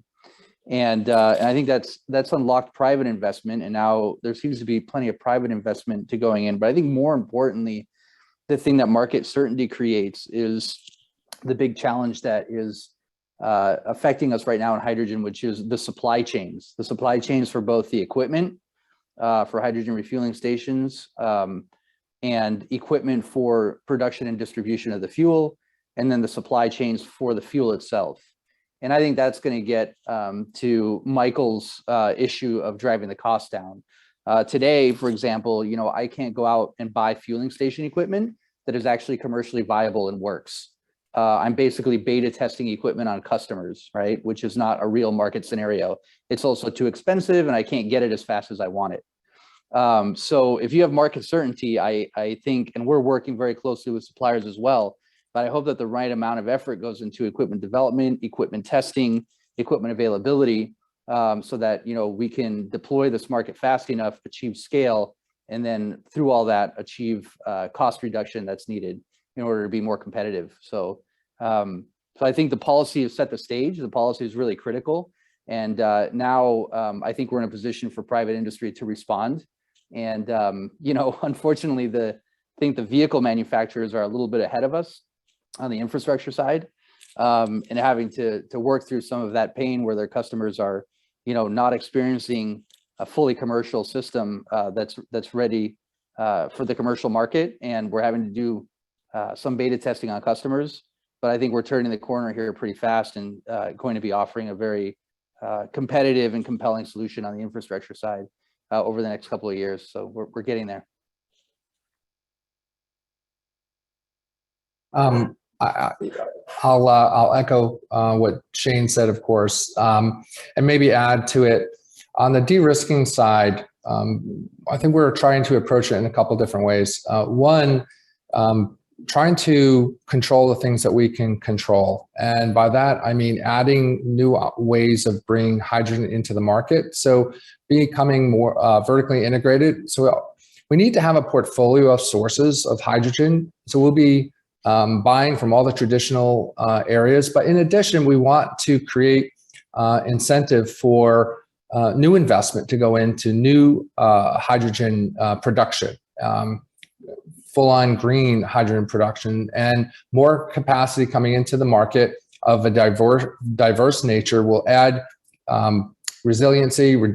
It'll take us away from the volatility of natural gas prices and costs that tend to influence the cost of hydrogen, and move towards less in hydrocarbon-based hydrogen production. And I think that will also result in lower cost and more reliable sources of hydrogen.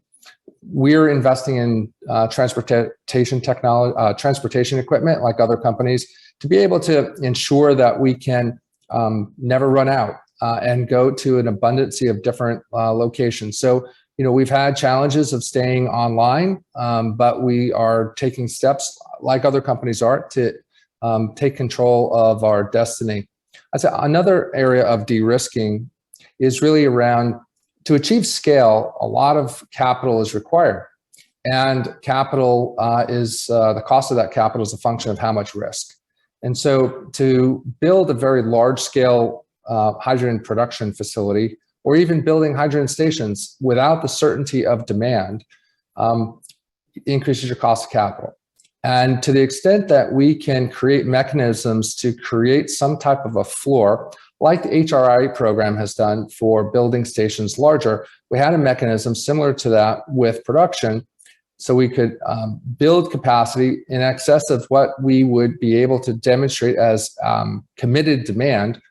That could result in building this capacity and taking some risk out of the equation, and allow for more production to come online. So just a couple of areas to think about. I'm curious if I can ask a very short, I'll ask this for a very short answer, because I think you all touched upon it, but if you could pick one policy, and it may not be one policy or one item, what would you enact in a couple words or less that would change this market for you? Policy, Bill. So if we want to go first to last, sure. Policy, working with the municipalities on streamlining entitlement and permitting. I love all policies equally. I don't have a choice. You don't have a favorite? I don't have a favorite. I am keying on the policy question on purpose, though, because I think that starts the confidence mechanism or the confidence state that you're all talking about. Yeah, look, I mean, I think I will say direct grant funding and subsidies continue to be critical, but I think that they are playing a smaller role compared to private investment, right? And so I think hopefully that's more of a transitionary policy, right, where you're providing direct grant subsidies to stations. And I think the more key longer term policies for creating market stability are the ZEV policy and the LCFS capacity credit policy, right? So I think those will play a bigger role over the next decade. And the direct grant funding, while still remains critical, I think you're already seeing that it's playing a smaller role compared to private investment, and it will continue to play a shrinking role over the next 10 years. So I'm going to take an off ramp here. The cost of hydrogen, the hydrogen availability is largely market driven, whereas the price of electricity is regulated. So I would ask for a transit electricity rate that I can lock in, no demand charges. I know whether I charge at 1 o'clock in the afternoon or 1 o'clock in the morning, what I'm going to pay for kilowatt of electricity. Again, because it's regulated, that's the magic policy that I would like to have. I would prefer to get the cost of hydrogen down so that I don't have to worry about range and charging time and all that. But given where I'm at today, if I had a magic request, it would be locking in the price of electricity because it is regulated. Thank you, Michael. Yeah, one ring to rule them all, Bill. I think I guess I would try and say that it's recognized that this has to happen, and from there, a lot of stuff falls out. Right now, we're still arguing as to what are we actually trying to make happen here in the sense. So if you were to just maybe carve up a portion of the market, and like you guys have done, Bill, you've put a vision out, and I think that's hugely important to actually wrap into policy like they do in the ZEB. But there's so many opportunities mixed into this. We just got to decide to make it happen to a certain degree. And then I think a lot of stuff will fall out. We'll be able to get AC Transit on board, and we'll be able to get that investment if we send the signal that this has to be part of the solution, which I think California is doing a pretty good job of. But if you want one policy, make it simple. Yeah, and thank you for all joining me on that little effort. I think in order to get that confidence and to get that investment, that private investment, as Shane mentioned, it's having a little bit of that de-risking and wondering if there were any magic bullets or what if we were to put together our collective heads across the West Coast, what we would want to sit down and harmonize and create together to get there. So I just wanted to pull those ideas out as we go forward. We have some questions in the chat here about locations, and I'm going to say I forget the different ones I saw, but when's the station coming in Reading or my hometown? If anyone wants to get specific, great. But maybe another way I'd like to change that is when you look at building out the infrastructure, because you only build so many stations at a time, but you have a long-term plan. How do you select the locations you are selecting in a general sense? What makes those choices that you chose A, B, and C instead of X, Y, Z in station locations? And I'll start at the top and go down this time again. So Joe?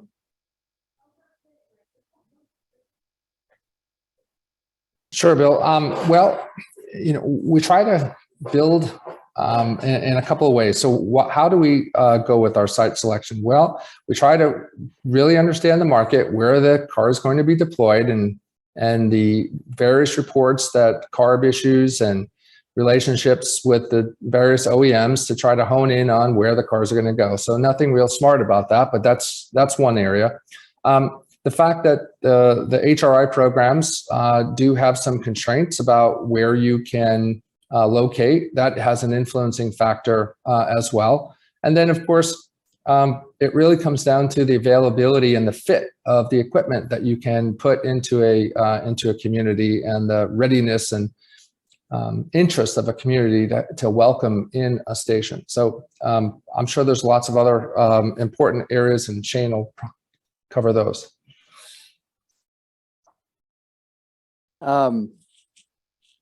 I think, I mean, I wouldn't say anything too different from Joe, actually. I mean, it's number one, we try to go to higher density vehicle populations, right? Because if you're going to build a station, you want to maximize the amount of usage that it's going to get in early years. And I think beyond vehicle density, you have to look at markets that see more new vehicle sales rather than used vehicle sales, right? Because these vehicles are new ones that are going into the market. And I think if you look at historic sales, using something like hybrids or battery vehicles as a marker, you can kind of get a sense for, well, they tend to adopt more clean vehicles or more new technology vehicles in these markets, right? So that's another factor that we use. I think, this is probably an opportunity to say, though, that it's really important to think about places where people drive rather than just places where people live, right? Because I think it's easier to make a case for putting a station where people live. But if you only do that, you're no better than a battery electric vehicle, right? Because then people are tethered to a station. If you want to show the full utility of a fuel cell car, you have to give the people the ability to buy their car in San Diego and go skiing in Lake Tahoe that same day, right? First Element built a few of, what we call these connector and destination stations, but economically they're tough.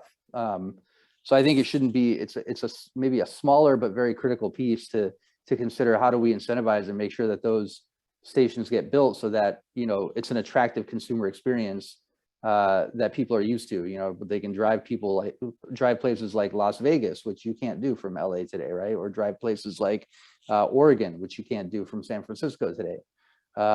So I think that's a critical piece, that when choosing locations, we have to kind of make sure that those stations get supported somehow and get built. And I'll be frank, in California, there's not a lot of incentive for those kind of stations to get built today. So on the surface, it's a really easy question for me. We just put them where our buses are in the bus yards.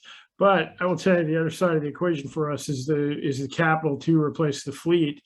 We developed what's called our Clean Corridors Plan, a board adopted plan that says we deploy, as we bring on zero emission buses, we deploy them in the communities that have the worst air quality, non-attainment zones, disadvantaged communities.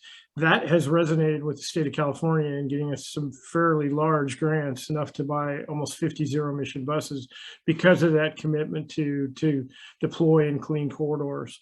The other equation that we're looking at and was talked about in the earlier session is, what is it really going to cost to bring the electricity? If we go the battery route, which division has the most substation capacity near it? What's the cost to increase the substation capacity if we have to? We're not there yet, but certainly for the deployment of the zero emission buses, it's community air quality, disadvantaged community related, and therefore where those lines are is where the fuel stations will be built first. We already have 2, so we only have 2 to go. Yeah, I think, Bill, there's the sort of the macro and the micro to that answer. Looking in British Columbia, we want to look at the network, and as Shane talked about, you do want to have these destination stations. So that's sort of a little bit more in the macro level. And then when it comes down to it, yeah, space is a premium, and you also have to convince the host. The host has an objective to maximize profits from that site and their investment there. So for one, you got to convince them to get on it, and it's quite a fragmented universe, the ownership and operations of fueling stations. I certainly don't see it going to, we've tried, and we're in the middle of some stations that are not at fueling stations, and the permitting there is even more of a nightmare to deal with. So that's not a fast route to market. So public fueling stations, card locks, behind the fence, like at the transit, is really the locations. Hey, Bill, this is Joe. If I can add just maybe a follow-on comment. So thinking about how we are going to work to connect where we are in California all the way up to where Colin is, the thoughts that we've been, really exploring are taking the ecosystem approach, right? Having all the essentials in place where you've got the ability to have supply, the transportation equipment, the density of stations in an area that you can economically service, both from an O&M perspective of the equipment, but also to ensure that your fueling is quite efficient. And then look to the OEMs, whether it's the heavy duty companies or the light duty automobile companies, and really try to go in and plant ecosystems all the way up the corridor as you get to Vancouver and then eastward. So I think that is something to think about in terms of how to deploy more stations, as well as how to get the 2 regions connected. if I were to lean in, and we might have lost Shane, we'll see if he's there in the background, but leaning into that a little bit more, if I may, what it sounds like is, and knowing you all pretty well, we have the pieces, we have the experience, we've done it before, and we've done it very different ways in different parts, and learned, and I think collectively are all better off for it. But if I look at what we did here in California, it was briefly described, it was a consumer-based model, meaning everyday people like you and me, getting them into these cars and having a model of clusters with connectors and destinations. And that model worked for that audience. We've got experience in fleets, from transit fleets, which can be great anchors, to other fleets that we've seen through other alternative fuels because of the return to base approach. So we've got a second strategy that could work as well. If I layer on that the hydrogen hub concepts that are starting to be developed, which wrap in, as was just mentioned, everything from production and distribution to those demand centers, it seems like we have the good elements that, between what's already happening up in the Vancouver area and in California, the experience and the local opportunities in across all, I'll say all 4 regions, including Oregon and Washington, it seems we have the right experience and capabilities. I'm curious, as we look at that, if we were to place those together, would you say that's a good starting point for our strategy to create a Western corridor?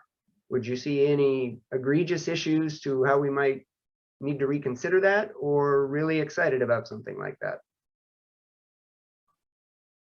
Yeah, I can jump in from here. I absolutely believe we do. Yeah, and I think the policy is starting to form, the players, the supply chain, and not like Shane's brought them. There's still supply chain issues in lots of areas, but we need to create that demand to solve those supply chain issues, and it's coming.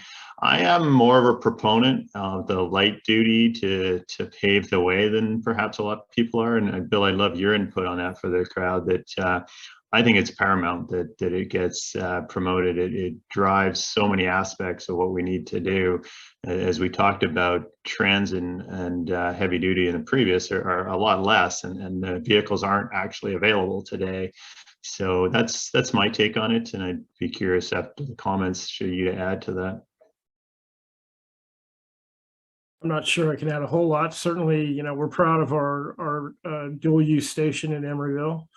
Not a whole lot of, I think 12,000 kilos last year. Obviously with COVID and the lack of availability for vehicles, it's not a huge number. When you say West Coast, I would just really try to include Las Vegas, Reno, you know, Tahoe was already mentioned. You look at what Tesla's doing with the superchargers, and I think it's a similar concept, but we're doing it almost as a club. You got to join the club to build the network out, whereas you have basically one manufacturer building out this charger network. So I think you're onto something. I definitely think there's opportunity. I think we just need to be very, very careful. No disrespect to my friends in Reading, but I'm not sure which has more market availability right now. You know, Reno, Reading, Las Vegas. We just need to make careful decisions.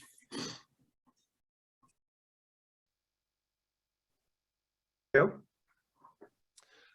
You know, I think as we look at the opportunities we talked about, I think Colin mentioned the light duty side. You know, we're obviously committed to the light duty side.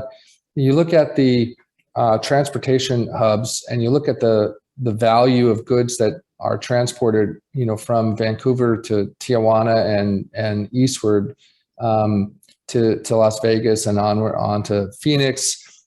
We really think that heavy duty is going to really play an important role in the expansion and really the proliferation of more capacity that's going to come on. The demand profile of some of these stations are significantly more than what the light duty stations are. And while the customer experience is entirely different, and in some cases mutually exclusive, other than the very large truck stops, I think there's going to be a need for both. And I'm encouraged by what we're seeing in terms of the interest by the various states to have a parallel path for multiple modes whether it's light duty, medium duty, heavy duty, even marine, and now we're even looking at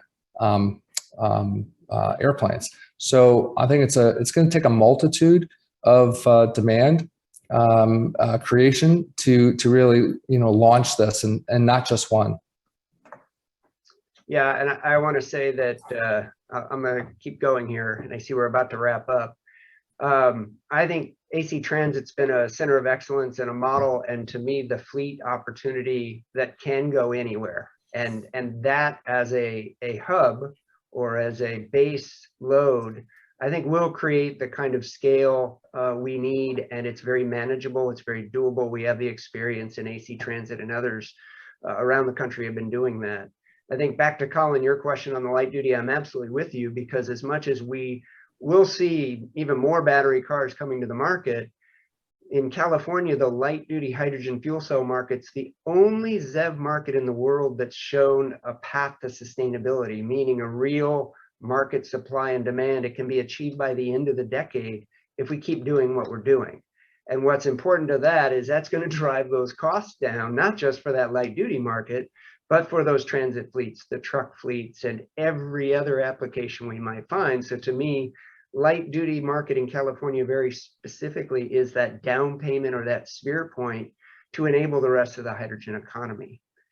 I want to volunteer the partnership, and I'm looking at my incoming chair, Mr. Capello, to say that we would volunteer to host a symposium early next year with this audience and the others that were in the other panels, because these are the folks that need to come together, start talking through these issues. I specifically asked you some questions about what were if you had to single it down to a few things, what do we bring to that agenda topic with all of these policies and industry leaders, or I'm sorry, government and industry leaders, to make this happen. So I'll volunteer unless I get a kick in the shin virtually from Joe. We'd love to host that and start creating a sustainable Pacific Coast from BC, British Columbia, all the way down to Baja California and everywhere in between. I think we're right on time. I was going to ask another question, and I just will apologize for being over and thank all the panel for all the discussion. Really enjoyed it, and I think we just got started, so I'm looking forward to next time. Thanks, everybody. Thank you. Thank you, Bill. That wraps up our panel discussion on hydrogen fueling stations. Many thanks to Mr. Capello, Dr. Stephens, Mr. Hirsch, Mr. Armstrong, and our moderator, Mr. Elric. Now, we will move on to the final panel of this program on addressing the challenges of and prospects for deploying fuel cells and hydrogen power generation to enhance electrical grid reliability. We will include a 20-minute discussion and audience Q&A time. The panelists are Mr. Dexter Gauntlet, Head of Smart City Utility Advisor, Panasonic North America, Mr. Peter Sawicki, Regional Director of Sales and Marketing at Mitsubishi Power Americas, and Mr. Martin Adams, General Manager and Chief Engineer at Los Angeles Department of Water and Power. The panel moderator is Ms. Janice Lin, Founder and President at Green Hydrogen Coalition. Ms. Lin, the floor is yours. Thank you, Tak, for that introduction and for your leadership and Japan's leadership to accelerate a clean global hydrogen economy for all of us. It's an honor to be invited to moderate this final panel, Challenges and Prospects for Deploying Fuel Cells and Hydrogen Power Generation for Grid Reliability. I'm particularly excited about this panel as the need for grid reliability was my personal entry point for becoming so passionate about green hydrogen. And it all started with a simple question when I was serving as executive director of the California Energy Storage Alliance. And that simple question was, what duration, what kind of energy storage will we need to fully take advantage of low-cost renewable energy? I learned that hydrogen was an excellent energy storage carrier that could today provide very long duration, even seasonal storage. And I learned that the power sector is also an excellent near-term candidate to help, as other panelists have been chatting in the prior panels, de-risk the supply chain and scale production, driving down cost, not only for the power sector, but also to help accelerate and enable many other sectors. So for this panel, we'll be exploring the use of hydrogen in the power sector and its important role in achieving mass scale, low delivered cost green hydrogen, which we heard on our other panels is key to accelerating progress for transportation and other sectors. Joining me today are the following esteemed experts. As talk listed, we have Peter Sawicki from Mitsubishi. He'll be addressing the global power sector need and the timing for this need. Dexter Gauntlet, who's the head of Panasonic's North America Smart City Utility Advisory, will touch on what Panasonic's doing in the US and how clean and green hydrogen is key for utility IRP planning nationwide. Then we'll hear from Marty Adams, who's the Chief Engineer and General Manager of Los Angeles Department of Water and Power, North America's largest municipal utility. He'll share his perspective on the role of green hydrogen from a utility and off-taker perspective. And then I'll close out the panel with some thoughts on our recent work at the Green Hydrogen Coalition to advance and architect North America's first green hydrogen hub at scale, Ideal Los Angeles Southwest. I'd like to request that our speakers limit their remarks to under 5 minutes. We have a shortened panel here. That way we'll for sure have time for some audience questions. Without further ado, Peter, the floor is yours, and we'll go from Peter to Dexter and then Marty. Thank you, Janice, and thank you to Nito and to JetRo for putting this on. Go ahead and present my screen. Please let me know, Janice, if that looks okay to you. It looks fabulous. Thank you. So once again, I'm Peter Sawicki. I'm the Regional Sales Director for Mitsubishi Power. I'm based in San Diego, responsible for West Coast sales and marketing. So the last few years of my life have been living and breathing hydrogen, as 98% of our business in the United States is really gas turbine specific. So as we're looking to move to the next stage of decarbonization, we're really focusing on our gas turbines and other technologies. So I'll go through quickly a few slides here, just quick advertisement about Mitsubishi Power and what we're up to, and then why we're so excited about hydrogen and where hydrogen is going in the United States. So we'll start out with the hydrogen-ready gas turbines. So one of the things we need to know about gas turbines is that all of the OEMs, Mitsubishi in particular, has a wealth of experience on operation of hydrogen in the gas turbine fleet. So we have several million hours of hydrogen experience at some form of blend, up to the 80% blend in our existing gas turbine fleet. What we're really looking to do here is implement new technology into our advanced class fleet and utilize hydrogen production and hydrogen utilization in that fleet. And in doing so, maintain the NOx emissions that we see with modern natural gas plants today. And so what we're planning to do here is to have our entire fleet 100% hydrogen capable by 2030 timeframe. So we're well on that. We're well into the R&D stages in our new combustion technology. And so very confident that we're moving very quickly into that program. And as Mr. Adams will discuss in a few, we're very excited about the project in Delta, Utah specifically. But I won't steal Marty's thunder, and I'll let him talk about that project in detail. But we're also doing things like investing in PV solar development companies. We have a company called Ordin in Pittsburgh, where they're focusing on nothing but development of PV solar projects. And it's really just an enhancement of our business and helping us to understand the market better and helping us decarbonize. We have a joint venture with Vestas in the offshore wind business at our parent company level. And so that market is growing exponentially as well.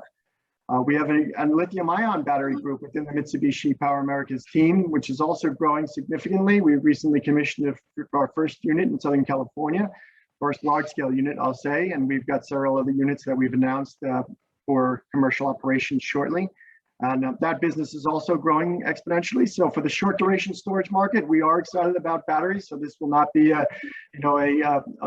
selection of technology or a preference of technology. We do believe that there are technologies for each use case. We believe long duration storage is the right use case for green hydrogen. And then more recently, we've gotten to projects like hydrogen energy storage project. So this is a photo of our Delta, Utah site, where we're working on a project called the Advanced Clean Energy Storage with our partner Magnum Development. And when we commission this project, we'll be commissioning 2 salt caverns. Each cavern will have the capability of about 150 gigawatt hours of hydrogen energy storage. And that site has the potential for up to 100 of these caverns. So we really look at that site in Delta, Utah to be almost an endless hydrogen storage potential, and really looking into how we interconnect that into the grid as we go forward. As we heard from some of the panelists in the prior sessions, that the hub and spoke approach seems to be a preferred approach among many companies. And we like the idea of cross-sector coupling, which is, we're focused, of course, in the power side, and we believe that we can scale very quickly on the power side because a gas turbine, a 400 megawatt gas turbine uses quite a bit of hydrogen, but we'll be using it intermittently to back up renewable energy. Whereas on the transportation side, each fuel cell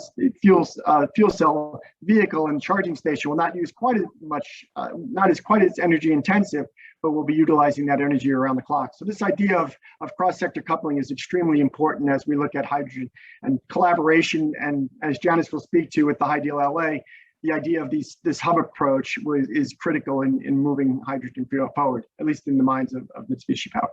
But we shouldn't forget that we also have technologies like carbon capture, utilization, storage. This is technology that Mitsubishi Power has regularly deployed on schedule and on budget. And so we are excited about the idea of blue hydrogen, where on the case-by-case basis where it makes sense. So as we look at the carbon sector index, we funded this study by Carnegie Mellon University to really look at where we've gone already with our carbon production.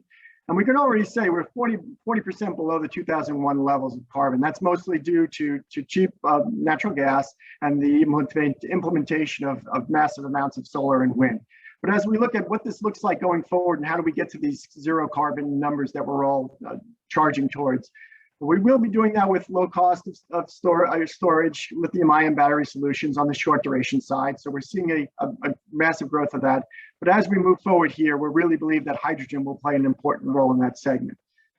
So quickly here, going into a study that Mitsubishi Power conducted internally using a Plexos model that most of the utilities utilize for their IRP planning.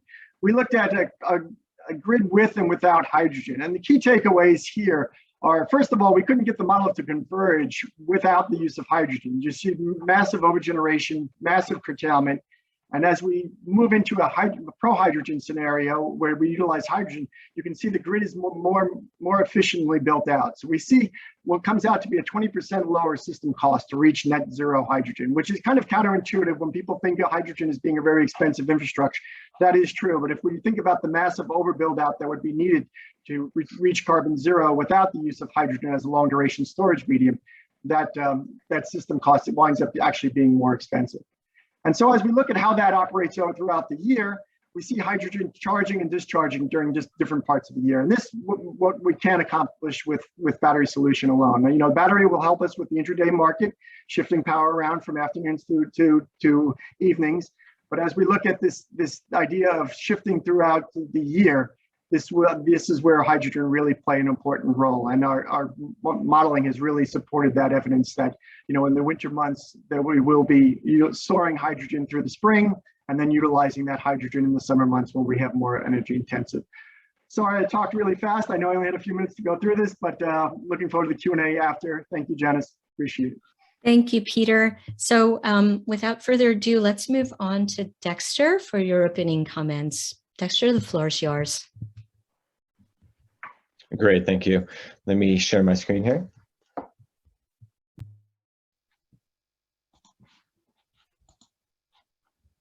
Almost there. All right, how's that look, Janice? It looks great. Great. So I'm Dexter Gauntlet. I'm the head of utility advisory here based in Portland, Oregon. I work in actually the smart mobility office of Panasonic. And I've been asked to participate in this because we see hydrogen increasingly with our utility work, and Panasonic's commitment to clean energy, as we stated here, is to produce more energy than 100% clean energy than it actually uses across its facilities. We're in our Renewable Energy 100 member, and we're starting to increase our commitment. I'm going to cover some of the activities we're doing in Japan, but also how that work is translating to our work here in the US as well. So our division actually, what's really interesting, I think, about Panasonic is how we are coming from a hardware perspective, which is what we're known for. However, as we move into the US market, and particularly our work with utilities, it's been a bit of an education in terms of how a hardware company can actually make it into a rapidly evolving, rapidly transformational space like the utility sector. And so we're really nestling ourselves with a handful of really progressive, I would say, very committed utilities. We're working with PGE, Excel, Colorado Springs, Tampa Electric, at this kind of nexus of the utility, the energy world, the mobility side, and the smart and connected. And if I really to sum it up, we're really here to help utilities transform, not only from a technological perspective, which is really only 50% of the equation, but the other 50% is really the regulatory, navigating that whole process. And so we've built this really incredible team of technologists, of course, which we are known for, but also now combining them with a lot of the utility regulatory experts. And so together, we're working from the same side of the table as utilities to help them accelerate adoption of clean energy technologies, not only distributed energy, solar, batteries, fuel cells, but also things like transportation electrification. And what we're learning is some of the tools and solutions that we're coming up with in the electrification side of transportation will have direct dividends in terms of how we can enable hydrogen as well. So with that, a quick summary of what we're doing here. Panasonic is actually building out at its hydrogen fuel cell manufacturing facility in Japan a solar battery fuel cell microgrid, and this is in Kusatsu. And here you can see the peak power 680 kW with lithium ion battery and hydrogen fuel cells 500 kW. This will be commissioned in April 2022, and it's an opportunity for us to explore the use of this more, this broader, larger scale distributed fuel cell system.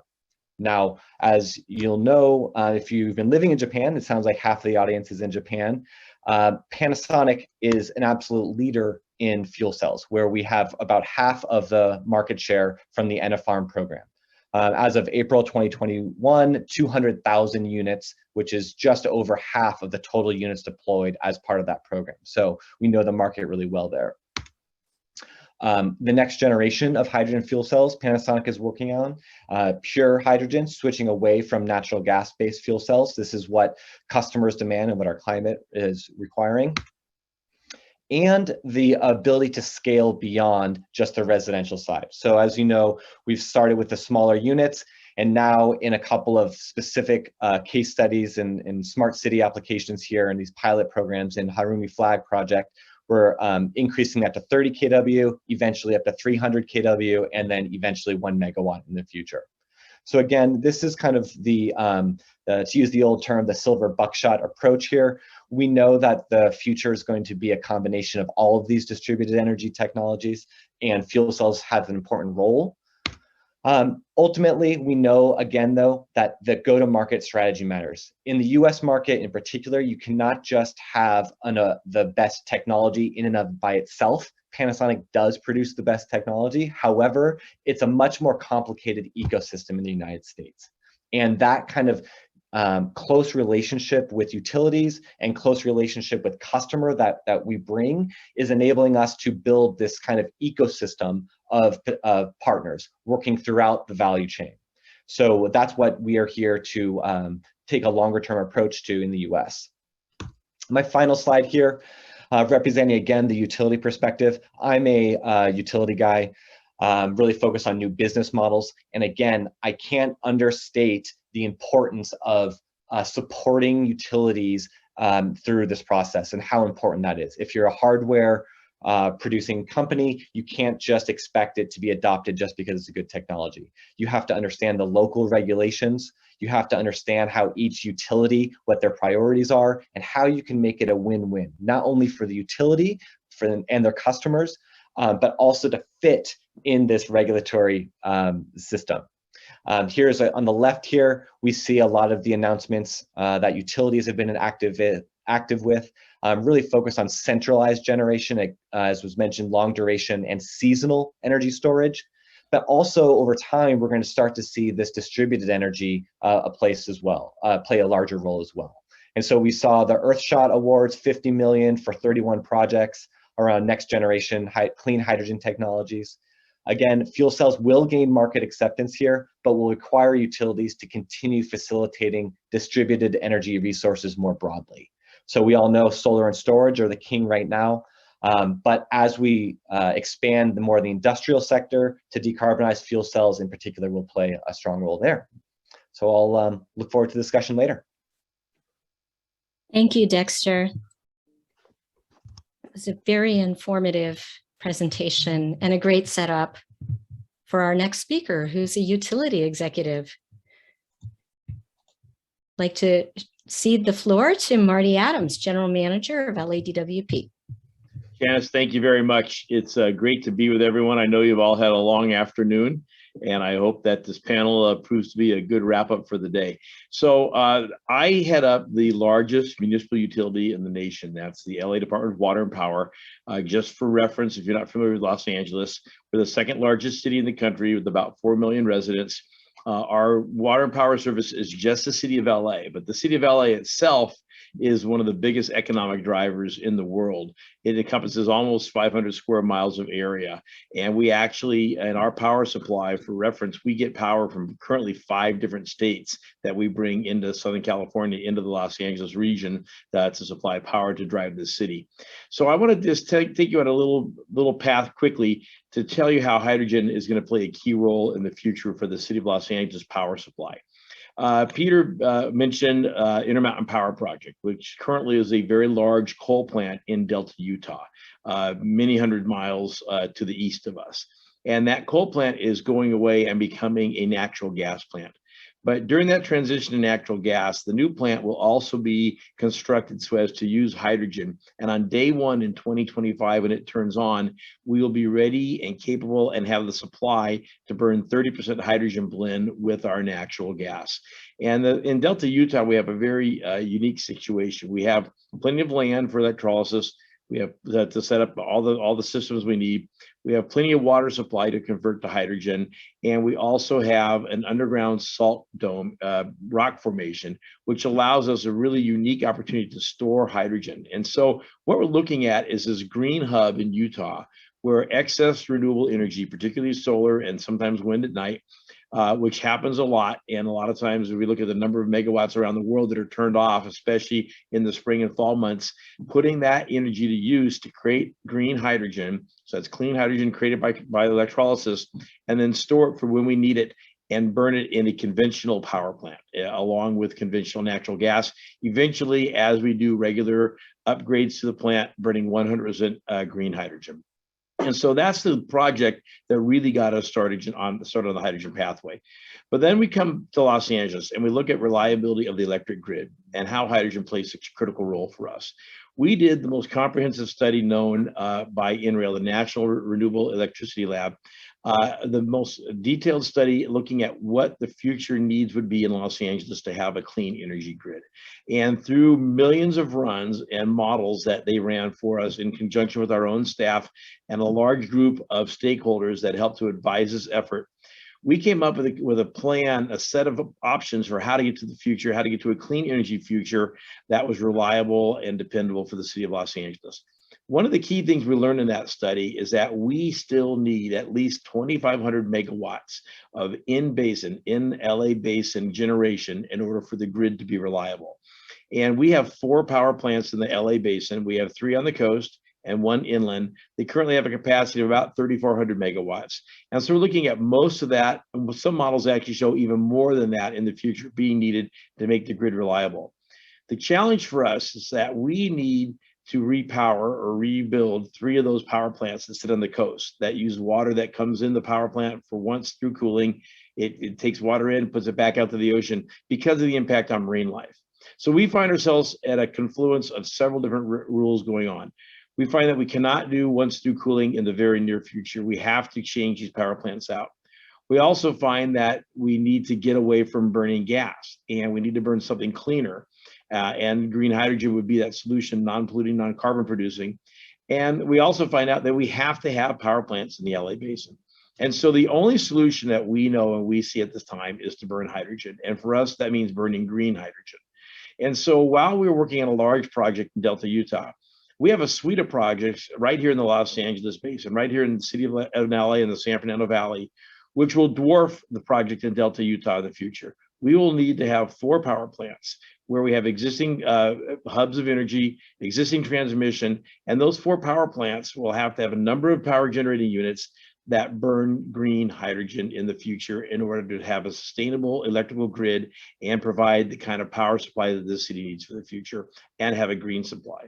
So it's a very interesting situation where different forces are coming together, including the city's own committed goal to be carbon free by 2035. And we have deadlines before 2030 to rebuild these power plants. So we are on a crash course to recreate a new power system in Los Angeles, a new generating system to feed the electrical grid that we have. And we see green hydrogen as a solution to do that.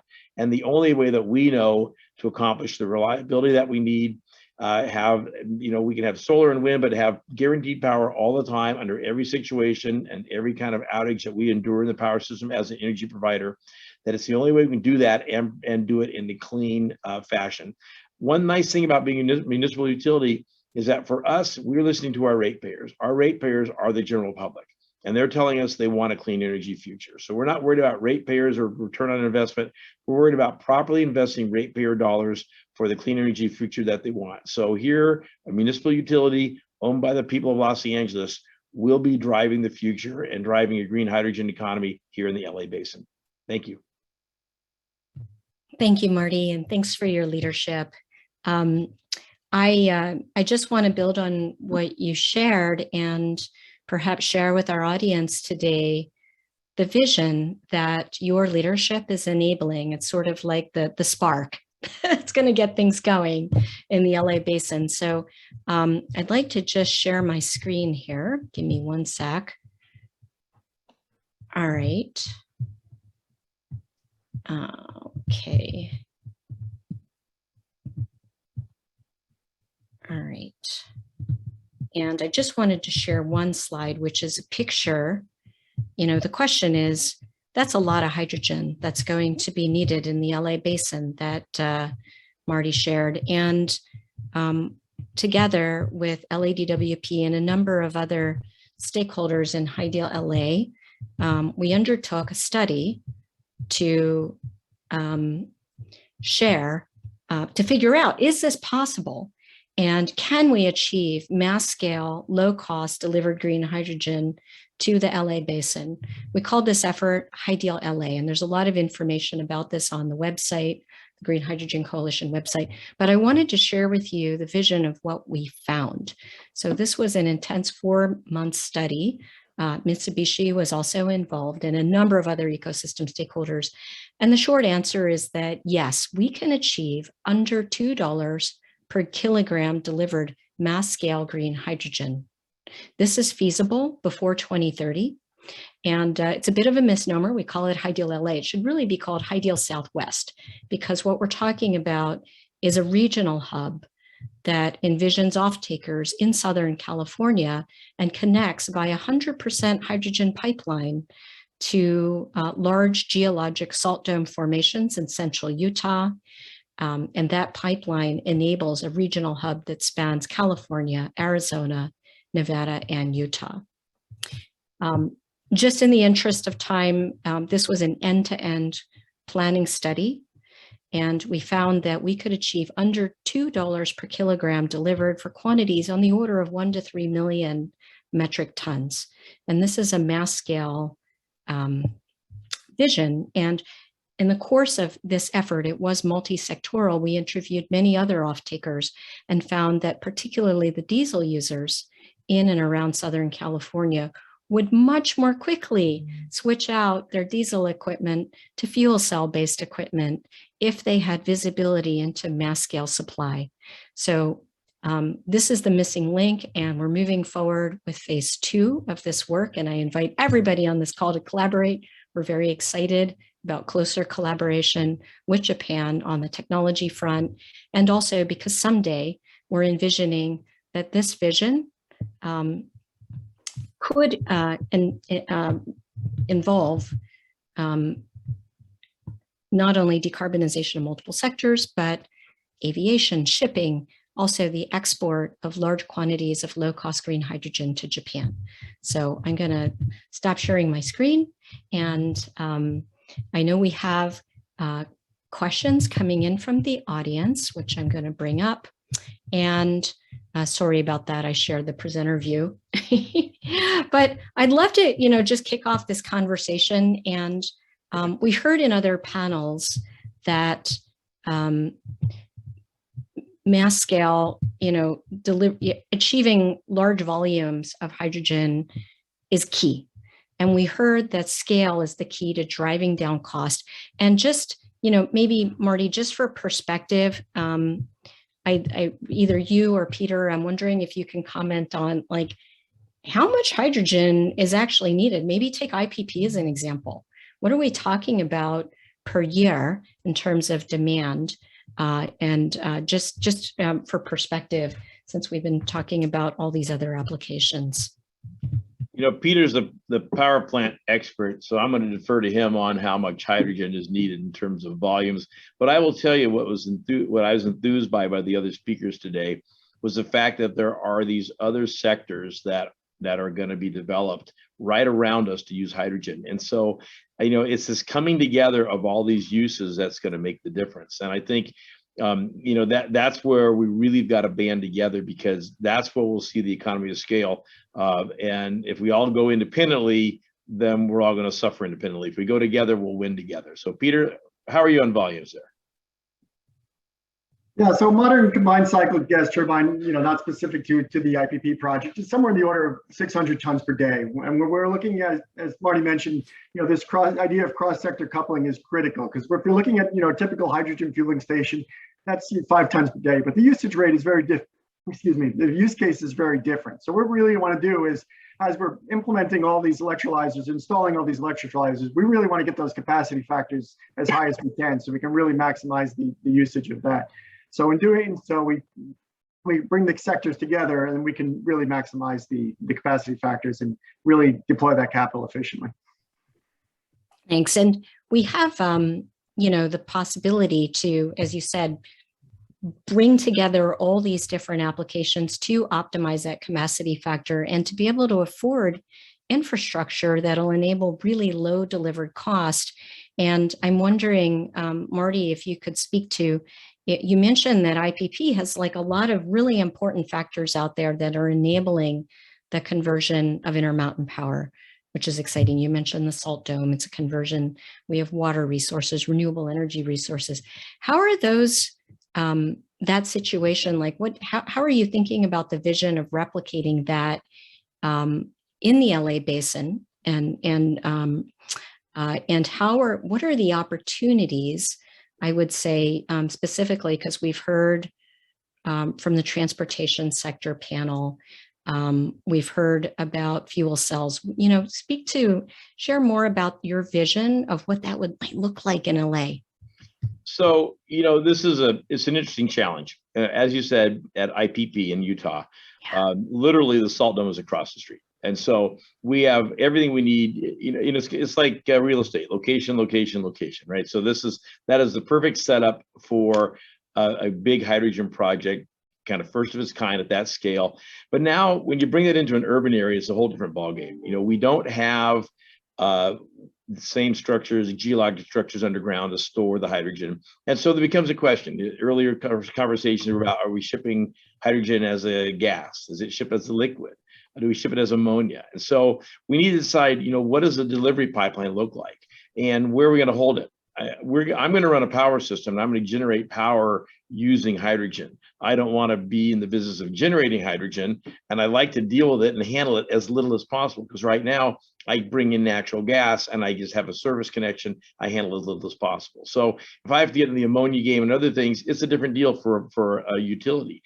So we really need to look at what does that end use look like, and then how does it get around? And of course, you talk about making hydrogen, the hardest part is getting it places, and piping is tough. And when you're in an urban setting, it's disruptive, it's expensive. When I look at what happened when recycled water, which is now very popular all over the world, when recycled water came into being, a lot of places looked at how much money that costs. And some people spend a lot of money on recycled water that'll never pay for itself. Other times people looked at green belt areas. Where are there a confluence of users? Where's there a golf course and a cemetery and a park that are close together? So it makes that pipe affordable. So now just roll that forward to hydrogen. Where are those users located? Are there enough along one particular line or one general area where we can then co-invest in the facilities, the pipelines needed to bring that hydrogen? And I think that that's where we have to tie the users together, because that's the opportunity. The opportunity is, if we're the first ones going in, we're going to pay a lot of money for hydrogen. We're going to be really disinclined to even use it. And it may be unaffordable for the people of Los Angeles. And so we need to partner with other users to make sure that the infrastructure we need gets constructed. And we have to do it in a smart way. We can build it one pipe going one direction at a time. I did not know that in the LA basin, there's 60 miles of hydrogen piping running in the harbor area between certain vendors and oil refineries.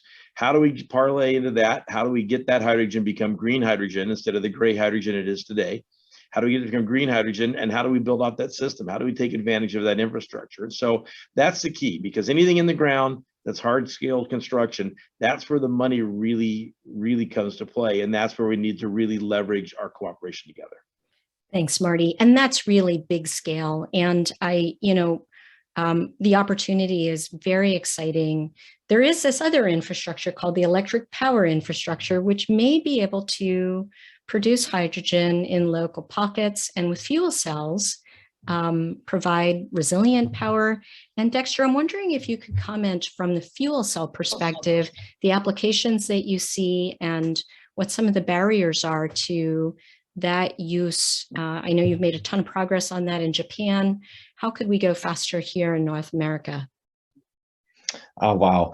So, if I'm being honest, my background is really as an analyst, and I started as a solar analyst and then moved into battery and then electric vehicle. Fuel cells 15 years ago were the technology that was 15 years out. And I'm happy to be here in 2021 and see that they're actually here today. And we've got leaders like Marty and Peter really helping to make it happen, and Panasonic in Japan. Now, the U.S. market is just a completely different animal than Europe and then in Asia. And it's going to be really difficult, even in a combined heat and power application, for fuel cells to really get on the radar first of purchasing managers, particularly in industrial facilities. That there is the primary application that I see as making the most sense soonest. We've seen some traction with data centers, but it's going to require policy. And that is what we're seeing. And this is actually kind of an interesting segue into the infrastructure bill, where there was, I think I read something like $8 billion for these clean energy hubs, and another $1 billion for electrolyzer specific research. And it's honestly going to take political willpower for this to happen at the high level. And again, there is no other option other than to include hydrogen in that. And I think that fuel cells is going to be one of those boats that rides with the tide. It's not going to be a solar and storage are just so cost effective in the US, and those costs have plummeted so much. And in markets like Japan and Europe, where there may be larger fuel cell application, they've been highly subsidized, and the high cost of electricity and natural gas compared to the US. We are low cost electricity, low cost of natural gas, so it's really hard to displace that. And as a result, fuel cells in particular are going to have a very niche market, and policy, again, will have to be the driver for a lot of these. Thanks for that segue, Dexter. And I'm realizing we're rapidly running out of time. And where I wanted to go was to address some of the other barriers, but I'm told we only have 5 minutes left. So I'm going to ask each one of you to take a minute and a half to think about the biggest barrier that this international collaboration platform can help remedy, right? We have two great nations, Japan and the United States. on this call, lots of representatives from all over the world. So when you think about the barriers before us and how we can achieve a clean and green hydrogen economy for all, what is that main barrier? And please provide one actionable international collaboration recommendation so that we can advance a clean hydrogen economy for grid reliability and help accelerate US mass scale, someday export of clean green hydrogen to Japan. So who wants to go first? I guess I'll jump in first here. So yeah, I mean, working for Mitsubishi Power, I've kind of, Mitsubishi has a bit of a head start on everyone with hydrogen. As you know, Japan is resource constrained, has been looking at its decarbonization targets for a while and looking at how to import new green energy into Japan. So hydrogen has been on the radar for quite some time. The idea of a hydrogen economy has been on the radar for some time. So fortunately, for us, as far as technology is concerned, we're really getting a jump start. But really, as we're looking to bring the two nations together, I think, specifically for us as an OEM, just the sharing of technology as we try to drive the markets forward and understanding the collaboration between those technologies and the need for advancing those technologies in a more rapid pace. Dexter, why don't we go right down the line and then we'll close out with Marty. Oh man, that's a hard one. I mean, there's no just one thing. Okay, let's be super narrow. So the regulatory environment that utilities have to operate within is extremely slow paced. And there's some great, state targets that are being set, California, Oregon, really expressing leadership, Washington, of course, on the West Coast here, and many other states. Now that same kind of urgency that's being very clearly articulated at the state level needs to follow through in the mechanisms at the regulatory level that will allow rapid adoption of this. We can no longer have a regulatory environment that is business as usual. They need more resources, and they need to work with the utilities, and utilities need to kind of do a little house cleaning themselves, if we're being honest, in terms of moving things forward more quickly. And I think that's the number one challenge that we're working on. Can you give us one example of a regulatory item that needs follow through, just so we can all crystallize in our minds what you mean? Yeah, I think if we're, again, being really honest, a lot of this has to do with what the utility is allowed to earn on. So what are the ways that they can continue to operate financially viable, earn their regulated rate of return without, of course, gouging customers? That has been the number one problem, is that utilities don't see a way they can profit, and so they're going to put the brakes on it, put the brakes on it, put the brakes on it until the regulation allows them to earn on certain pieces of it. And that's just the cold, hard reality. Thanks for that, Dexter. Marty? Well, international collaboration recommendation. I agree with my colleagues. So here's one of the things that I get challenged all the time. People say, well, we've heard of hydrogen before. It's come around in years past. I think that we believe that we're at the tipping point, that the momentum has changed, and this time it's for real. But convincing people this is for real. So part of the things we need to do is, we need to get people to understand more feasibly about hydrogen. It's not the Hindenburg. It's being used currently. There's hundreds of miles of hydrogen piping in the southern United States. It's dealt with safely. And so I think there's a technical aspect people have to understand to get familiar with it. There's a lot of things that we deal with that are dangerous or perceived as dangerous. Every day we deal with these gasoline, all sorts of things, and we're used to it. And so I need people to get used to hydrogen and used to the idea of hydrogen so it can become commonplace in people's minds. Now, from a technical standpoint, how that works, I'm not sure. But I think the dialogue, I think that when we find companies putting out products, we find pilot plants, we find examples of it being used, we know that we want to go to green hydrogen.